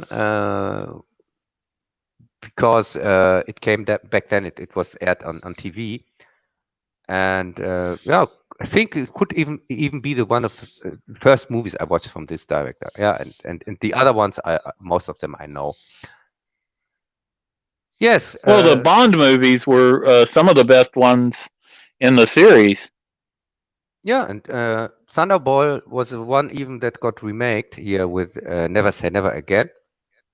And Dr. No, and From Russia with Love with Shaw. He was really good in that one. Yes. He seemed to bring out the best in some of his actors. And Wait Until Dark, that was have you ever seen that one? Pretty sure. Just have to. I think that was with Audrey Hepburn, where she was the blind girl. Oh yeah. I know. And they had heroin hidden in the doll in her apartment. To me, that was a very well done and classic movie. Yes. He was the only thing with Terence Young was that he was just kind of an action director. He never could make this step out of this genre. He to become. Wait Until Dark. I wouldn't call that an action film, would you? Yes, but it was just one try. The Valachi Papers had some action, but it was about the mob, and Charles Bronson was a guy who was going to turn state's evidence, one of the first mobsters to do so. So Yeah, but it had some minor action, but once again, that wasn't an action movie. So I would disagree. I think he showed his range in movies that you failed to see. uh, yeah, I would say he tried to show his range, but you also have to consider if these movies were big successes at the box office with the audience, with the critics, and this wasn't the case. So his most success he just had with his action movies, and he was kind of. I think for me he was when I read the name Terrence Young, I also already just expected a good action movie, but not a too deep one. So what did you think of Red Sun overall? It's very good. Probably one of his best movies. I would say his best was Doctor No, and I would put this one directly behind that. I think it was one of Bronson's three best movies. Just to go over them briefly, because Mifune starred with Bronson in this movie. Uh, just after this, Bronson made Death Wish, the original, and I thought that was one of his best movies, and also Death Hunt, where he played a trapper in Canada. Did you ever Yeah, see that one? yeah, I'm pretty sure. Uh, because I tried to watch every Charles Bronson movies I got my hand on. Well, he Every gets he gets like wrongly accused of being this murderer, and they come after him. They have like a biplane. I think it's set in like the 1920s or teens or something, and it's a pretty good movie. Also, I'm thinking about doing like we were talking about last time with Charlton Heston and his three movies from this time period. I was thinking about picking like three movies from Charles Bronson and either doing an individual review on each of them or doing a kind of a triple shot. Bronson did this, this, and this. I'm not really sure. The other one I was considering Telephone. Have you seen Telephone? yes, and for me personally, I think Telephone belongs there too as one of his three best movies where he was in Telephone, and of course Once Upon a Time in America, in the West, and with the third one, I have to choose because it's for sure for me not Death Wish. Death Wish, I think, was a good movie, but I really wouldn't say it was an outstanding performance from Bronson. He was the right choice for the character, but the movie itself was not that deep or something like that. It was really It was indicative of its time, and I think it was well done. I thought he underplayed the role, but that's what he was supposed to do. I'm not sure if I would go with Death Wish or Death Hunt, but I'm thinking Red Sun, Death Hunt, and Telephone. You remember the phrase that activated the yes, I know. spies? They were sleeper agents. Yes, and don't forget Donald Pleasence was also in that. Yes, of course. It was excellent. It was the woods are lovely, dark, and deep, but I have promises to keep and miles to go before I sleep. Yes, miles to go before I sleep. Yeah, I can remember that. Damn it, you have activated me. Now I have to go. You're a sleeper agent. Now you're going to put on your mask and go do something. It's terrible. Yeah, really. From this old program. Yeah, So you actually saw the movie. I'm shocked. That's good. You do know some of your movies. yeah, I'm shocked too. And so another one with Toshirō Mifune, which might be interesting to mention, is again a war movie, and it's called Midway. and I'm pretty sure it's more important for Americans than it is for me.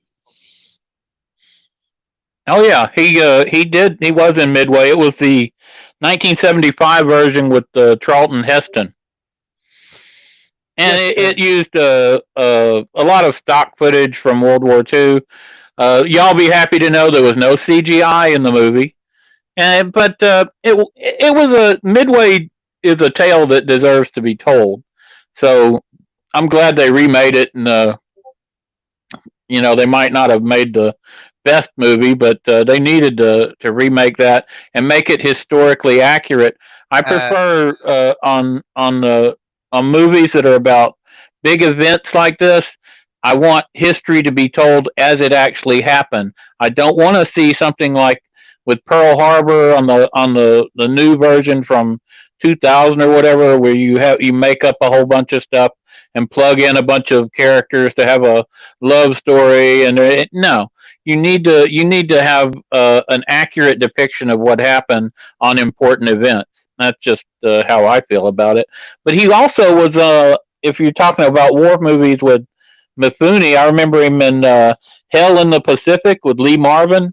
They're like each soldiers who get washed up on a beach or something, and they have to kind of learn to coexist, which yeah. was an interesting role for both of them because Lee Marvin was actually a Marine who fought the Japanese in World War II. I don't know if you know that. Yes, thanks for bringing that up.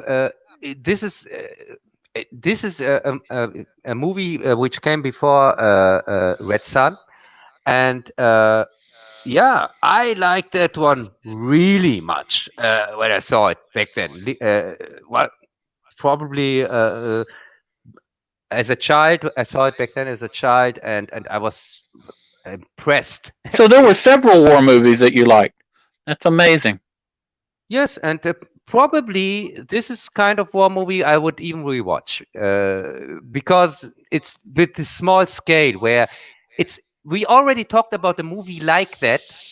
Probably Hell in the Pacific is the one that came before Enemy Mine, because Enemy Mine has a kind of similar story where two soldiers from the different sides have to kind of come along with each other. That's interesting. So they didn't model it on some obscure Japanese film that I'm missing. I don't know. I'm not an expert in these kinds If of you're not movies. an expert, who can I go to? Brent, maybe. Yeah, because when it comes to Brent. no, I'm not ashamed to say that or admit that. When it comes to war movies or something like that, I'm pretty Well, you've sure. seen more of them than you let on. Yeah, but even that, even if I've seen many of them, it doesn't help anybody because if you are not into this stuff, and I would say when Brent watches a war movie, he has a kind of completely more understanding what is going on than when I do it, because I'm just doing it for entertainment, but I can't Well, you stand war. demonstrated that with your review of 1917. Yeah, but I can't stand war in general, so it's not even really entertaining for me. But when he watches it, he also gets the small details which are important, like accuracy, or what happened back then. Really, how does the movie portray that? And do the uniforms, for example, fit in this era, and things like that. Hmm. Well, that's less of a concern on something like Hell in the Pacific. I mean, they're just two guys washed up on a beach. Yeah, as I said, I liked it back then very much. But Lee But they Marvin, really played it well. I mean, yeah, I thought the acting was superb. yes, and Lee Marvin movies in general back then, they were great. There were this one with Ernest Borgnine, where they were on a train, where Ernest Borgnine was kind of the train keeper, and Lee Marvin. Oh my God, Emperor of the North, you mean?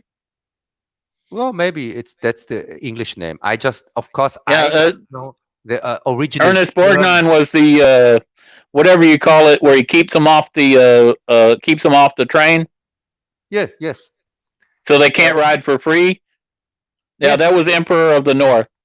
Oh, okay. Yeah, okay. This is. It was set in the Depression. It was a very good movie. Yeah, this was the stupid English title. I of course just know it with the original German title. They called it Killer Alien, didn't they? Yes. How do you know that? Killer Alien on a train. Yeah, they called back then every second movie Killer Alien, Alien Killer, or Kill the Alien, or something like that. This is the only. Yeah, English that was. word. No, these are the That only. was such a good movie. That's are another movie that captured the time period very well that it was set in. Yes, the depression, which is kind of reminds me of what we are going through nowadays.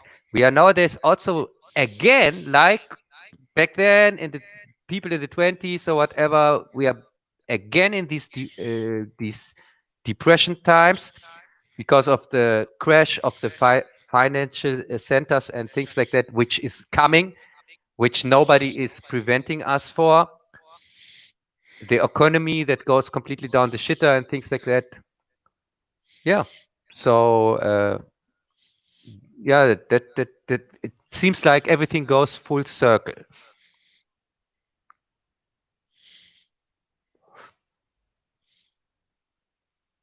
Yeah, so right after the Depression, that's when the Germans usually attack everybody.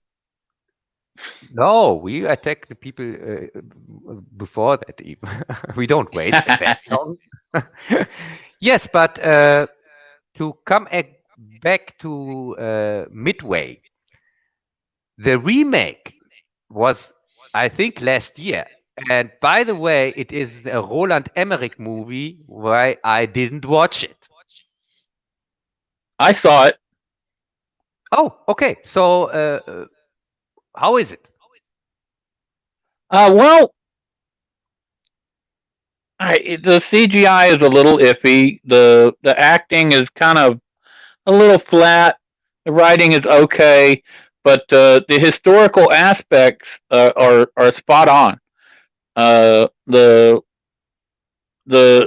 things that happen in the movie. For instance, there's one part where the Enterprise sends off an attack, the Coral Sea or whatever. It's just a minor deal, but it's never shown in any movies. This does a good progression from Pearl Harbor to the attack on Japan. The Doolittle raid, they called it, where they sent army bombers off these carriers, and it's just they don't dwell on these and spend long periods of time.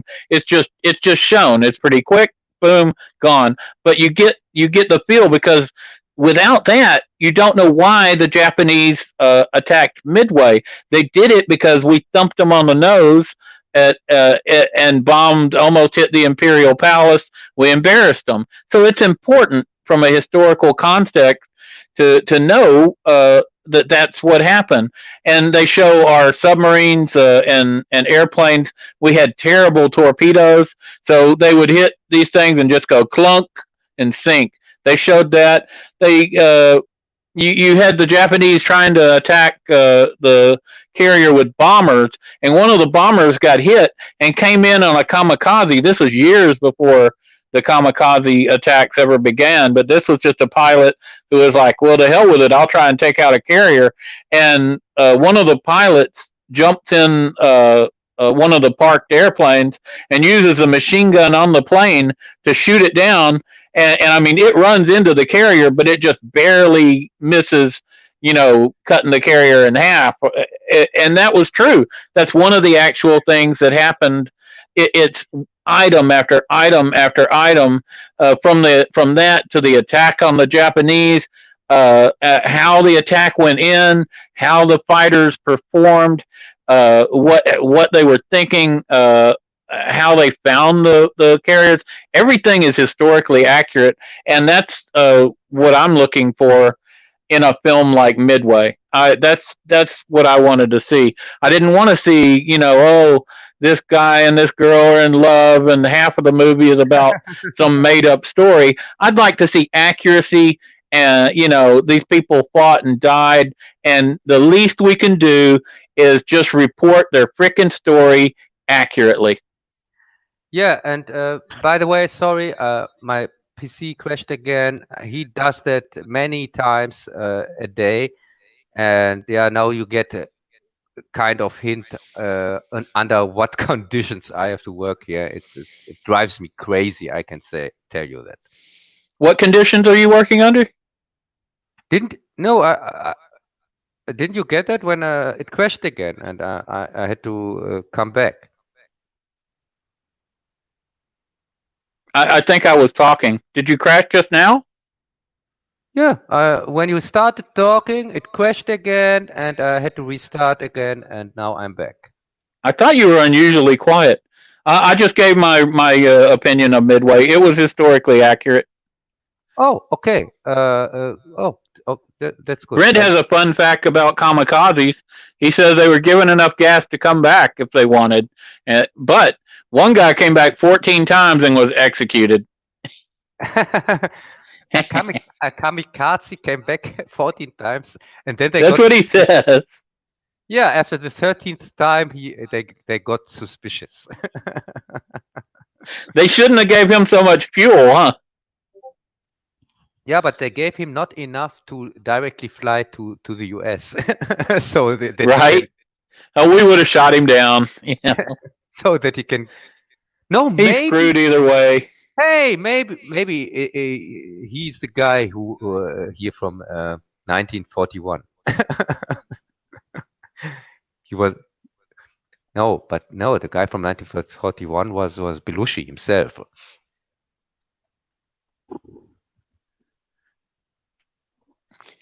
Yeah, the thing is, I didn't watch Midway, the new version. I know the old version, and I like it.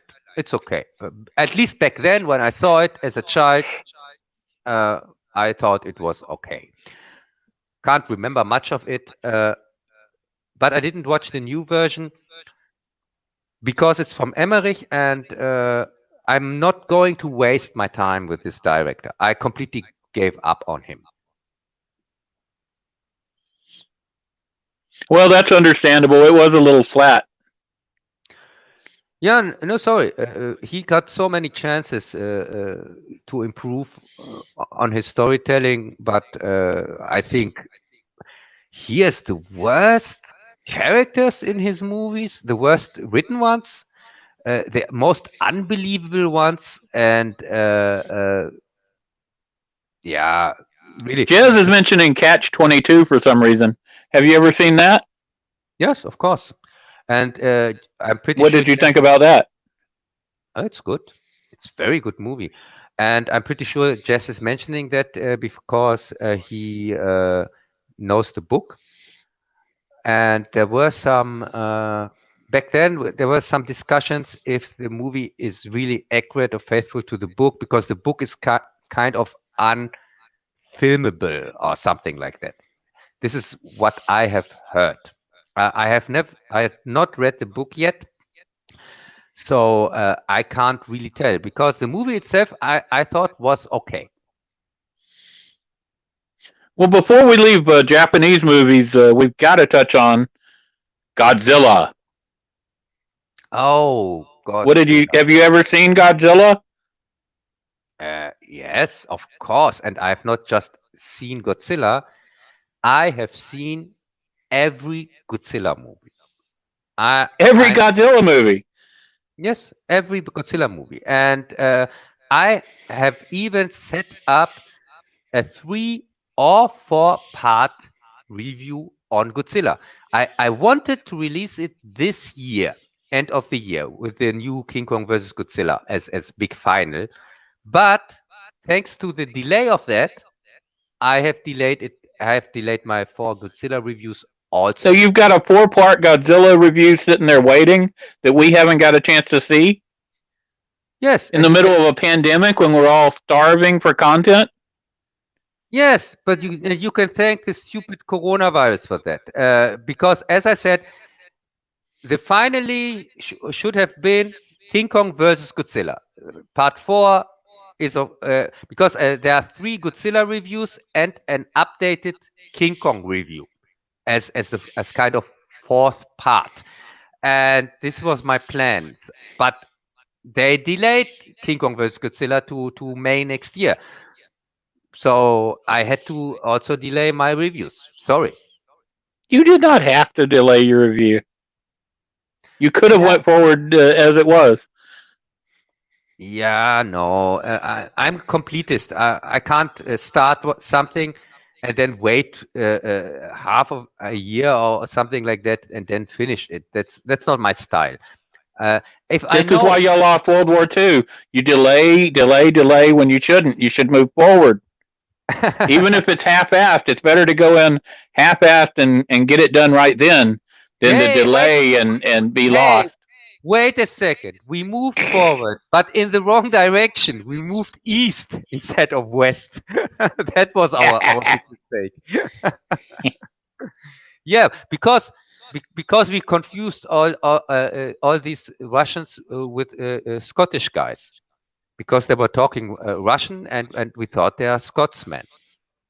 So did you see the 1954 Godzilla or the 1956 one with Raymond Burr? Oh, I saw both versions. And also the first movie, Inoshiro Honda, I think it was the director, is the best one, of course, by far. I like. Which one do you prefer, the original 54 or the 56 that was released and recut for America? No, I prefer the original version. The gems here, the version where these American actors were also included. Yeah, it's not. I think I saw it one time, maybe, and you liked it. So, which German films could be improved by recutting them and adding Americans in and re-releasing? None. You can't improve anything with that. And also, Godzilla wasn't improved with a stupid decision. To watch this American version is or for America release version is a fun thing. Just for out of curiosity, people should watch it. But I think nobody would choose it over the original version. Well, it had Raymond Burr. Yeah, so what? His classic reading of Godzilla stomping along is yeah, it has a trash entertainment value, of course, but did you see when he reprised his role in the 1985 version, Godzilla 1985? You said you'd seen all of them. Yeah. What did you think about how he reprised his role? I didn't pay attention to him reprising his role. You didn't pay attention to the movie? Oh my God, no wonder. That explains a lot. Yeah, and by the way, You said you saw it though. What did you think of you think of Godzilla 1985? Was it even 1985? Wasn't it 1984? I'm not sure. Yeah, but it could be 1985. I thought the movie itself was good. It was a very good restart because the 1985 version was the start of the third. I think. Wait a second.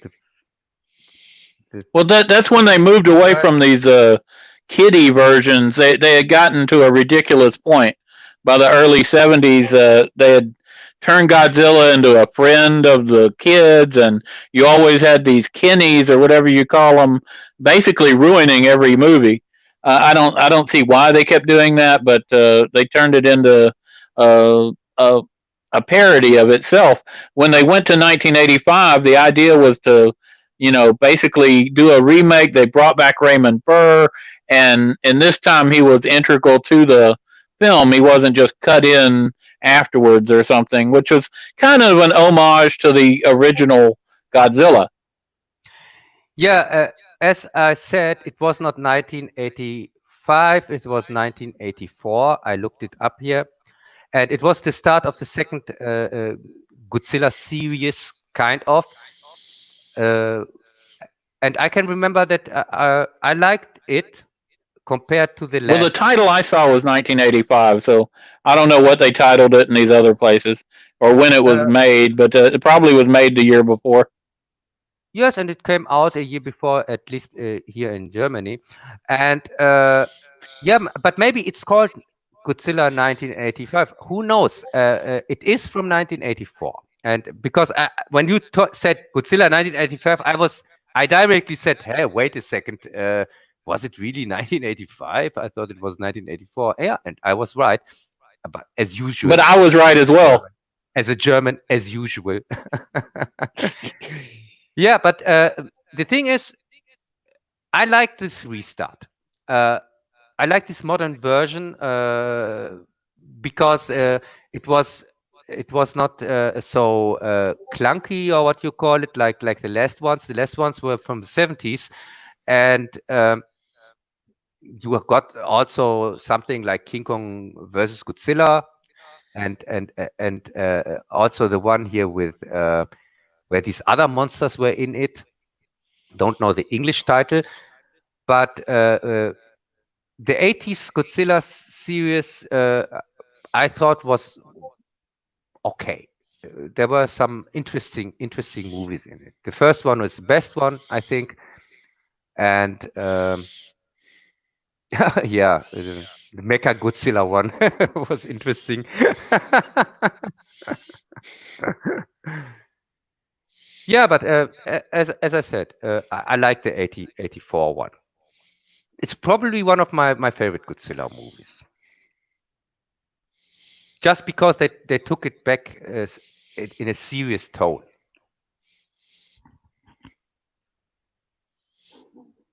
So Godzilla, it was influenced by 20,000 Leagues Under the Sea, I believe, the Jules Verne novel. If I remember correctly, the writer had spoke about being influenced by that. And of course, it was also influenced by American pictures like Them. You ever see Them, the giant ant movie? Yes, but I think you confuse this Jules Verne thing with the Beast from 20,000 Fathoms, or the Ray Harryhausen. Well, that was a film that it was based on, but also the writer, I believe, was influenced by the Jules Verne novel. Although I can't say for sure, but I do remember that. Oh, okay. No, I didn't know that. See, this is something I didn't research yet, because, and also I didn't rewatch all the Godzilla movies because I had to delay my reviews. I wanted to rewatch them all, of course, but because of this delay, I thought it doesn't make sense to rewatch them now. I'm going to rewatch them. It always makes sense to watch Godzilla movies. No, yes, it makes sense to watch Godzilla movies, but I just don't have the time. I have other reviews which I'm doing right now, and I have to listen to books for them and rewatch. For example, shortly before we started our stream, I was just finished rewatching Demolition Man for my next review. You got to cut back on these 3.5 hour Japanese movies, and you'll have more time for other stuff. Yeah, I know. Yeah, I know. I have to see if I can hold the schedule that I make weekly a review. Probably not. Probably I have to make it again every 2 weeks. But Jez mentioned Godzilla Final Wars. Have you had a chance to see that? And what do you think about that one? Yes. I had a chance to see that, and it was the last one from the Millennium series, and I liked it. I liked it more than, and it's the only one I can remember from this series, at least. Where and I like the It's the part only where, one you remember? Well, that explains a lot. no, it's the only one I remember from the Millennium series. Yeah, I can Oh, kind of remember the other ones also a little bit, but this is the one that sticks out, especially because they in this one I think they took revenge on the 1998 version from Roland Emmerich and destroyed his version, because it's called in this one, it's called Zilla, and Zilla gets directly beaten from Godzilla a few seconds or something like that. sweet. Yes, I think they put it in there just to show their disrespect for this god awful Emmerich disaster. Did you ever hear the Blue Oyster Cult song Godzilla? Oh no. They say he's got to go. Go, go, Godzilla, Godzilla, Godzilla.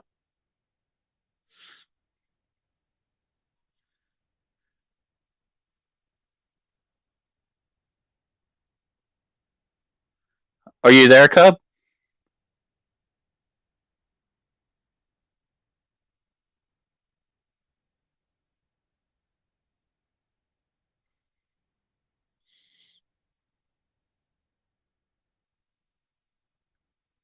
Oh no.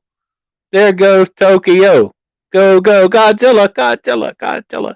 And that's where they have, I believe, in some versions, they'll cut in Raymond Burr doing one of his lines. Nothing can save the city now. It depends on which TNT did a cut using old Godzilla footage and the Blue Oyster Cult song. I don't know. Cub's very quiet. He never quiet this long. We may have lost him again. Oh my God. Oh no. That's his stupid computer. I guess it's just me. So, I would say definitely Blue Oyster Cult's Godzilla song is one of the best Godzilla songs ever made.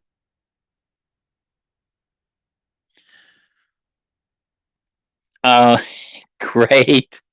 Okay, so I like Godzilla movies, and the Raymond Burr cut was it wasn't better than the original, but it certainly if you want something to laugh at, uh, it definitely goes up there with Breeders and our other movies.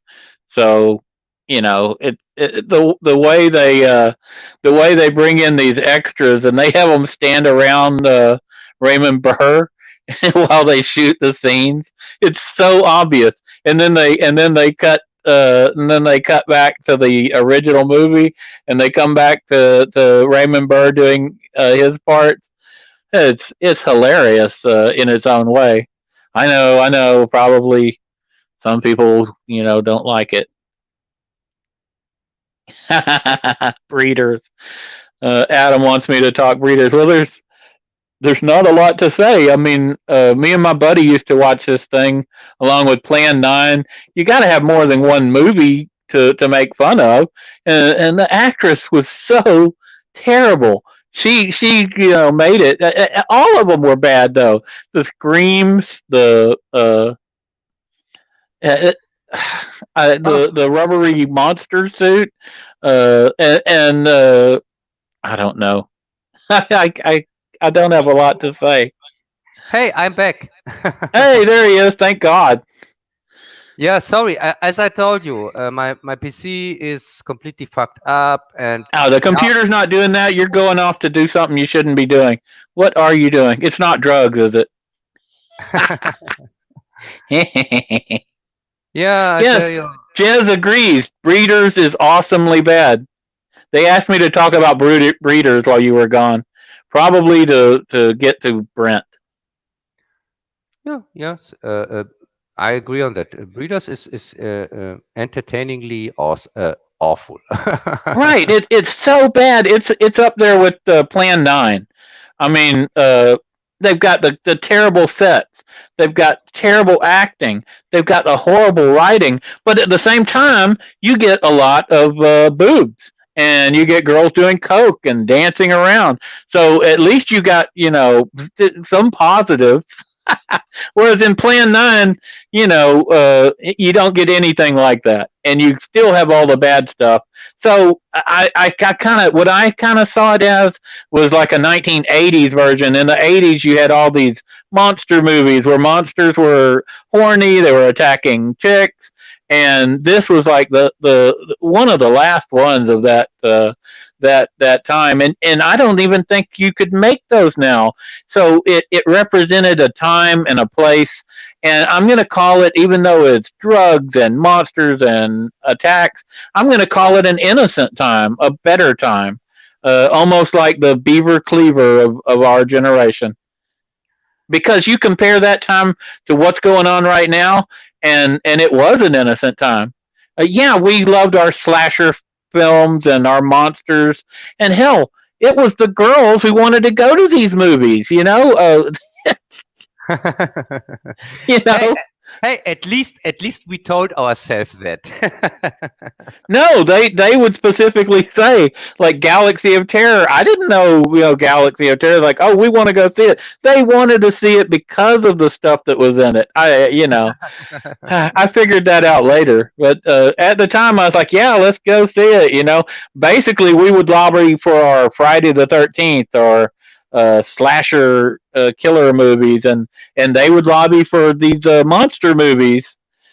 But Yes, everybody was happy. Everybody was high, yeah. and Galaxy of Terror was the Roger Corman movie or not? Yeah, the one where uh, Freddy Krueger and Jeff Goldblum were in. you haven't seen Galaxy of Terror? It's one where their dreams become reality, and Yes, a chick gets attacked by a giant slug, and it had yes, I think, what was her name from Happy Days? Played the yes. daughter. She was in I it. say the guy who played Freddy Krueger here, Robert Englund, he was in this one, and I think he was in it. yes, I can remember. Uh, and I remember it very well, this Galaxy of Terror thing, because I read about it in the dictionary here, in the science fiction dictionary, and I read about it as a child, and I was curious, what is this movie like? When you know what it is about, and so I couldn't wait to see it. So I remember it very well. Oh, I remember it too. I remember the girls wanting to see it, and they would watch for your reaction while you were watching stuff like this. It you know, it was just fun. It was the girls didn't mind this. Why would they mind it? They laughed right with the right there with us. I mean, the people were a little different. They weren't all freaking hung up on, oh, this is offensive. No, we were there. Life is short. We were there to have fun, man. Yeah. I don't think I got that across in my review. I tried to, but I had 5 different cuts of that thing, and every time I tried to upload it, something bad happened. I got a virus on my tablet. I ended up having to factory reset it. My audio got chopped up. It was 5 o'clock in the morning when I finally got that last version up. I was bound and determined to get that thing up before I lost even more of my video. Yeah, welcome to my world. I got constantly these stupid crashes and lose half of my work and things like that. And it's just awful when you have to work with equipment that doesn't fit. But you have to make the best of it. That's true. Well, I learned some stuff, and I'm getting better. It doesn't seem like it, but slowly getting a little better. Yeah, so not to cross the streams here with Jess, I would Oh, say. he's got a movie coming up. When is that? I hadn't even looked at the time. We have 40 hours, 40 minutes still. And I would say, let's talk a little bit about 1941. That's kind The of the movie, or you want to Yes. talk about 41 when y'all attacked Russia? Yeah. Yeah, no, because it's kind of the next one here on the list, and Of Mifune movies? yeah, Mifune movies, and he was I think the commander of the Japanese submarine? of the submarine. Yeah. I remember him pointing his like fire on that industrial structure, and it was a Ferris wheel. Yeah, it was hilarious. It was this was a comedy that doesn't get much credit, but I thought it was really funny. Not Yeah. Yes, in and its own way funny. Yes, and the guy who doesn't give it credit, by the way, I am the guy who doesn't give it any credit because I know. I've heard you. That's why I said that. No, I'm not a fan of the movie, and it's because it was too funny. Because Germans don't understand humor, or yeah, sure. Sorry, No. that was a shot. No, I watched it back then because, of course, because it's a Steven Spielberg movie and because John Belushi was in it. And It's because they threw that German overboard, wasn't it? yeah, and when I watched it back then as a kid, I thought it is boring and stupid. And then I rewatched it for my review and thought the same thing. It was hard even to get through this slug. For me personally, it's Steven Spielberg's least interesting movie, or something like that.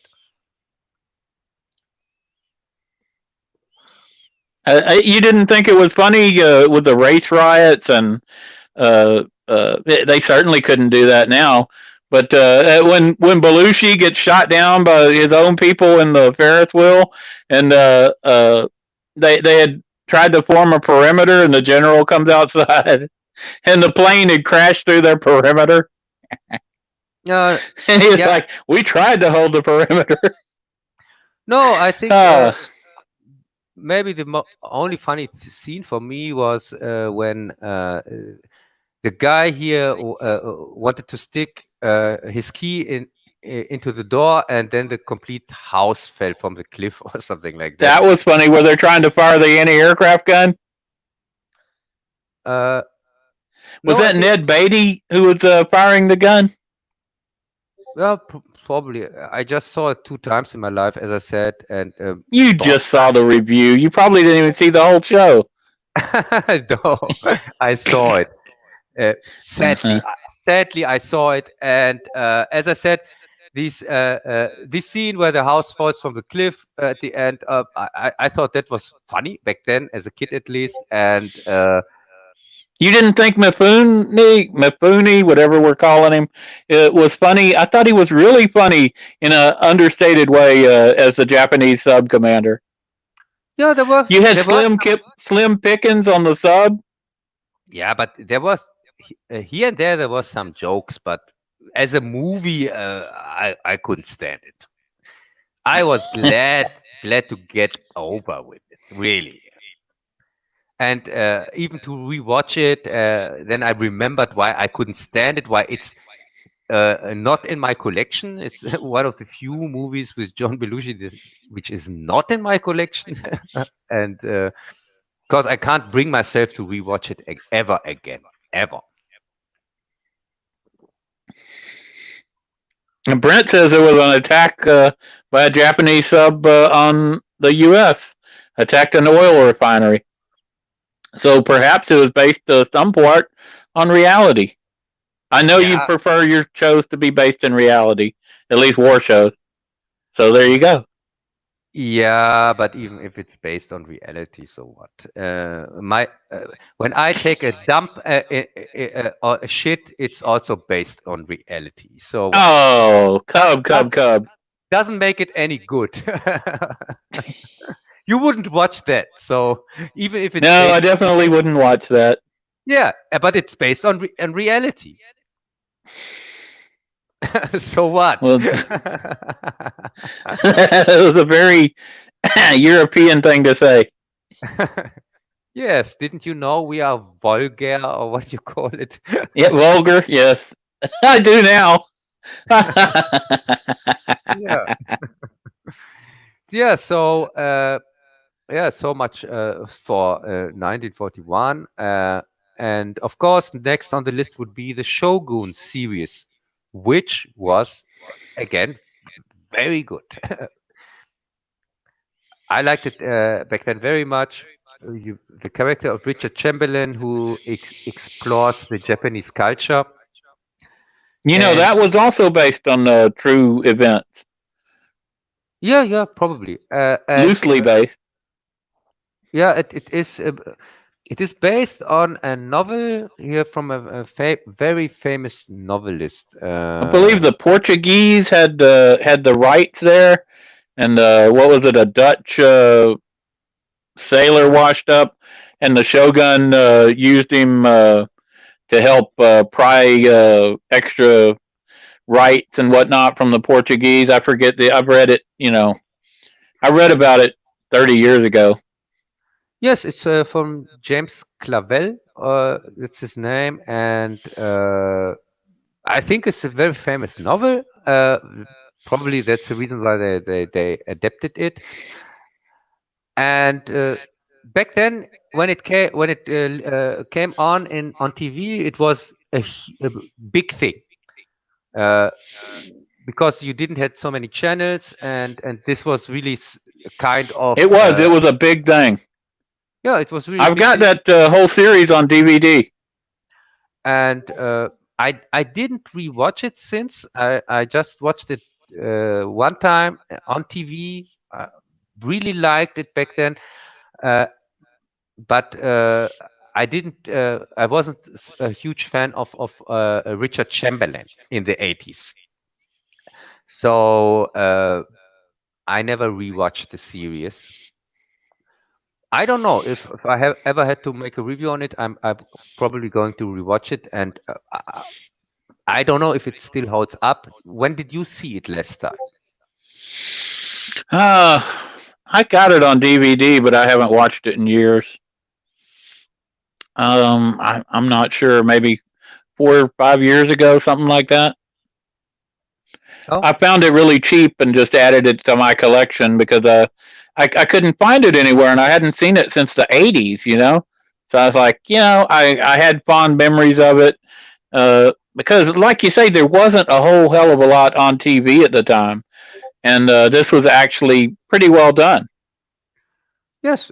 I can remember it was back then entertaining as hell, and also what really was kind of burnt into my brain as a child was the last episode, the last scenes where it we became aware who was constantly sabotaging the efforts of Richard Chamberlain, that he didn't get away, that he couldn't build his ships because It the was a guy. Shogun, wasn't it?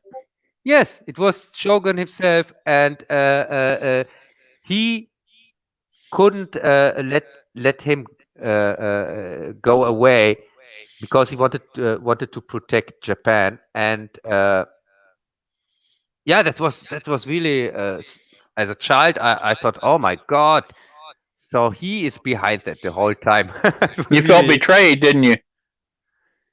yeah, it had a big effect. I never forgot that scene. that scene, because it came so for at least as a child, it came out of nowhere, and I couldn't believe that. I thought, oh wow, what is going on here? I thought they're kind of friends, and but he's the guy. Seems And like because he's honor meant so much to them. yes, yes. It was interesting. And yeah, but the series itself was also very entertaining.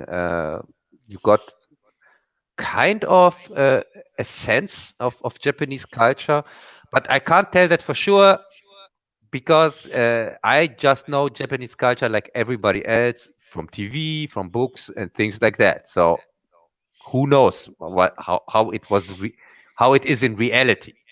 You just can tell if you have lived there. I'm pretty sure. Well, Mifune was very good in Shogun. He was also good in 1941, even though you could at least acknowledge that he was good in his part, right? Yeah, I'm sure he was. But As the sub commander, he was funny. as I said, because I can't stand the movie itself, I didn't care for You didn't anybody even see the movie. Oh my God. who was in it. Not for Dan Aykroyd, not for the other guy from Blues Brothers, John Candy. Uh, the only guy I cared for a little bit was Belushi because his performance was hilarious as usual, and he was the most entertaining part in the movie. Yes, I got that Toshirō Mifune was also in it, and I think he was funny or his performance was good. But I would lie if I can, if I would say I can stick my finger on it because I barely remember it. Mhm. But the movie I really remember is The Challenge. Which one? The Challenge from 1982. One of his last. Okay, go ahead. Yes, The Challenge. That is a movie. So I have to tell a little bit about that movie because back then we had a cinema in our little town. It was a very small cinema. There was just 2 rooms, and it was the one where I watched so many classics like Empire Strikes Back and Puma Man and all these superior classics. I watched them all in this little small cinema, and there was a picture of this movie, which was restricted for 18 and older, and I was a little child, so no way in hell I could see it. But it has a very intriguing German title. And the title wasn't The Challenge like in the original, it was If He Wants to Go in Hell, Let Him Go. That was the German title for this movie. Y'all guys have some weird titles. You know that? Yeah, and this one takes the cake, I tell you. So there was a movie which had an awesome movie poster and which was called If He Wants to Go to Hell, Let Him Go. And you really have to imagine you see that as a little child and you just think, oh my God, I have to watch this movie. Just another nerd says it's called Penance. Huh? What?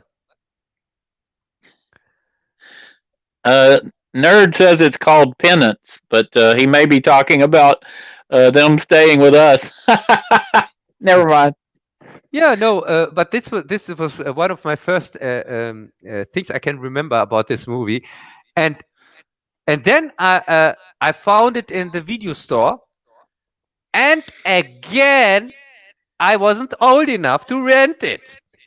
So second time where I couldn't see it, and it drove me crazy as a child, because back then as a child we went to the video store just watching the covers of the movies.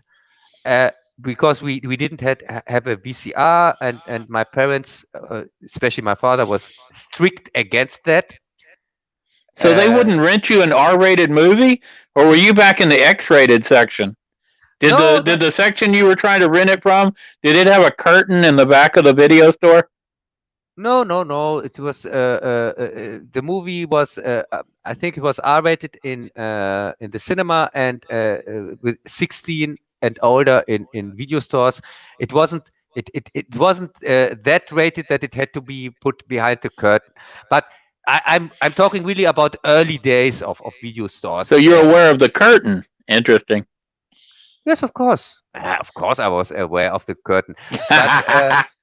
But the thing was, I had no opportunity to watch it, but I knew the movies out there, and it took really years later.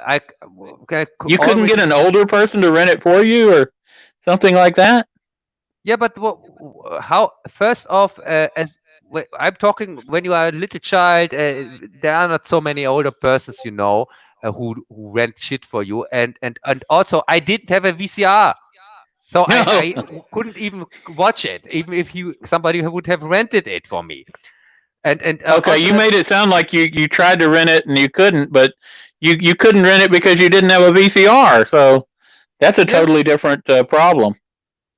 Yeah, no, it came to the other problem, because even with a VCR, my father bought a VCR in the mid 80s, but we weren't allowed to watch anything on it. And the first time that was a good policy. Yes, and the first time where I really could watch movies, I spoke about that in my first Star Trek review, when I talk about the Voyage Home, because the first time that was a great movie. Yeah, and the first time I was able to watch movies was mid 80s. It was the time, kind of the time, 80, 85, 86, when the Voyage Home came out. Because I was working after school, and could secretly buy a VCR and a television myself and hide them in my room. And that was the time where I really started watching these movies. Because before that, it was really kind of impossible. I can tell you.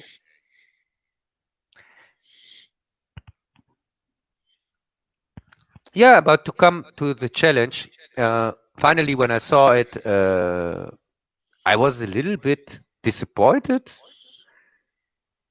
because it was took so long to watch it. It took years, and but I liked it. It was not that I didn't. You actually liked it? Yes, I liked it, but of course it couldn't meet my expectations. Of course. Yeah, because if a movie is called "If He Wants to Go to Hell, Let Him Go," and then you have this awesome poster, at least the German poster was kind of crazy. It looked. Did it have naked girls on it? No, and monsters? No. You had this. You really. You had just these two guys, or this one. You saw one of them. He was clearly fighting with somebody else, but it was David Carradine here, the main actor, who was holding a sword, and in the background you had a futuristic looking building or something like that. And I didn't know what to expect. I had no clue what the movie is about. Zero. So, of course, it couldn't meet my expectations. Well, that's a sad story. So, was there another movie you wanted to go to? We're running out of time. I think we are kind of at the end of the list. After that, there are not so many. A Shadow of the Wolf, I think. I'm not sure if I have even seen that. I can't remember. No. Yeah, no, but that's I would say that's the last one. Did you see that, by the way, the challenge? I don't think I did. I probably did, but I don't recall it. I saw a lot of stuff in the '80s that I don't recall. Kind of like Jez.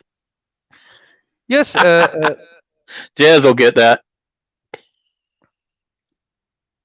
yeah, I can just recommend watching it at least once, and because the director John Frankenheimer, he made Oh, was it a Frankenheimer movie? yes, it's a Frankenheimer movie, and Then I definitely saw it. yes, yes, I think also. Would have wondered if you have, and yeah, Frankenheimer is very interesting director. He made so many interesting movies, and I probably watched most of them. And I know Mifune made movies like The Paper Lion and some other movies that I didn't think were quite as good. I've seen a lot of his work.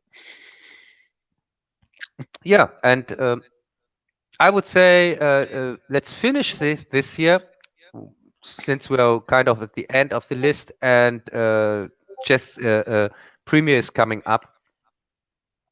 So I would say, yeah, Greg, what's your next project, by the way? Well, I thinking maybe I might do something on 1917. If I do, it'll just be a quickie, not a real in-depth thing. I also had the idea on that we had talked about previously on Omega Man and Soylent Green and Planet of the Apes with Charlton Heston, either doing them individually or as as a triple pack. I don't know what you call it. And I was also thinking about these Charles Bronson movies that I'd mentioned today. When I was going over this, I was thinking about Telephone and Red Sun, and either Death Hunt or Death Wish, something like that. Picking from the same time period uh, and going with something like that. I don't think a lot of people appreciate those movies. Trying to pick out some that maybe people, not new ones. I might move to some newer ones. That's why I was thinking about throwing in 1917, just to have a new one in the mix, and then jumping back to some of the older ones. Yes, that sounds good, and I'm looking forward to especially to the Charles Bronson one. That sounds for me most interesting one, because as you said, you don't have so many people who have this appreciation for him, and sadly, I'm probably one of them who don't have so much appreciation for him. Even if he starred in some of my all-time favorite movies, like Once Upon a Time in the West, and so on. But I'm not such a big fan of his later movies, especially the ones from the 80s. I'm not. I Yeah, think he really deteriorated, but he had a bright, shining era in the early '70s that I think I might highlight that. Just a yeah, few of his movies that I think are worth going over. yes, and I'm totally cool if you do that. That we can also use it sometimes as a subject for Cups Corner, like we did with the Charlton Heston one.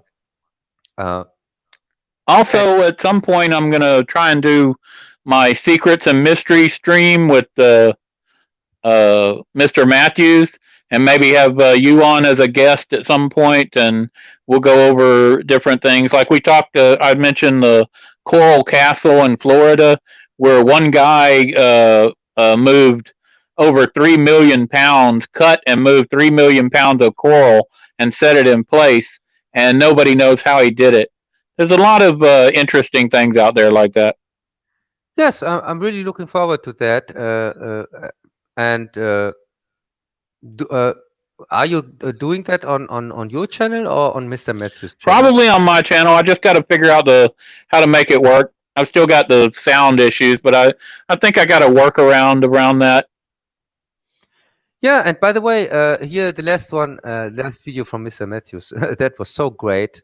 It got also deservedly over 1,000 views or something like that. Oh, Mr. Matthews, wasn't that great? I was so happy to see him get that.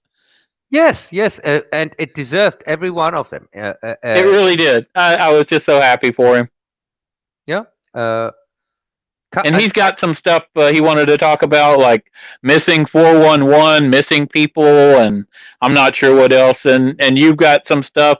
So if other people have some stuff, mystery stuff, and they want to come on, I guess, you know, we can work with that. I think it'd be fun, kind of like Leonard Nimoy's In Search Of, or Arthur C. Clarke's Mysterious World, something like that.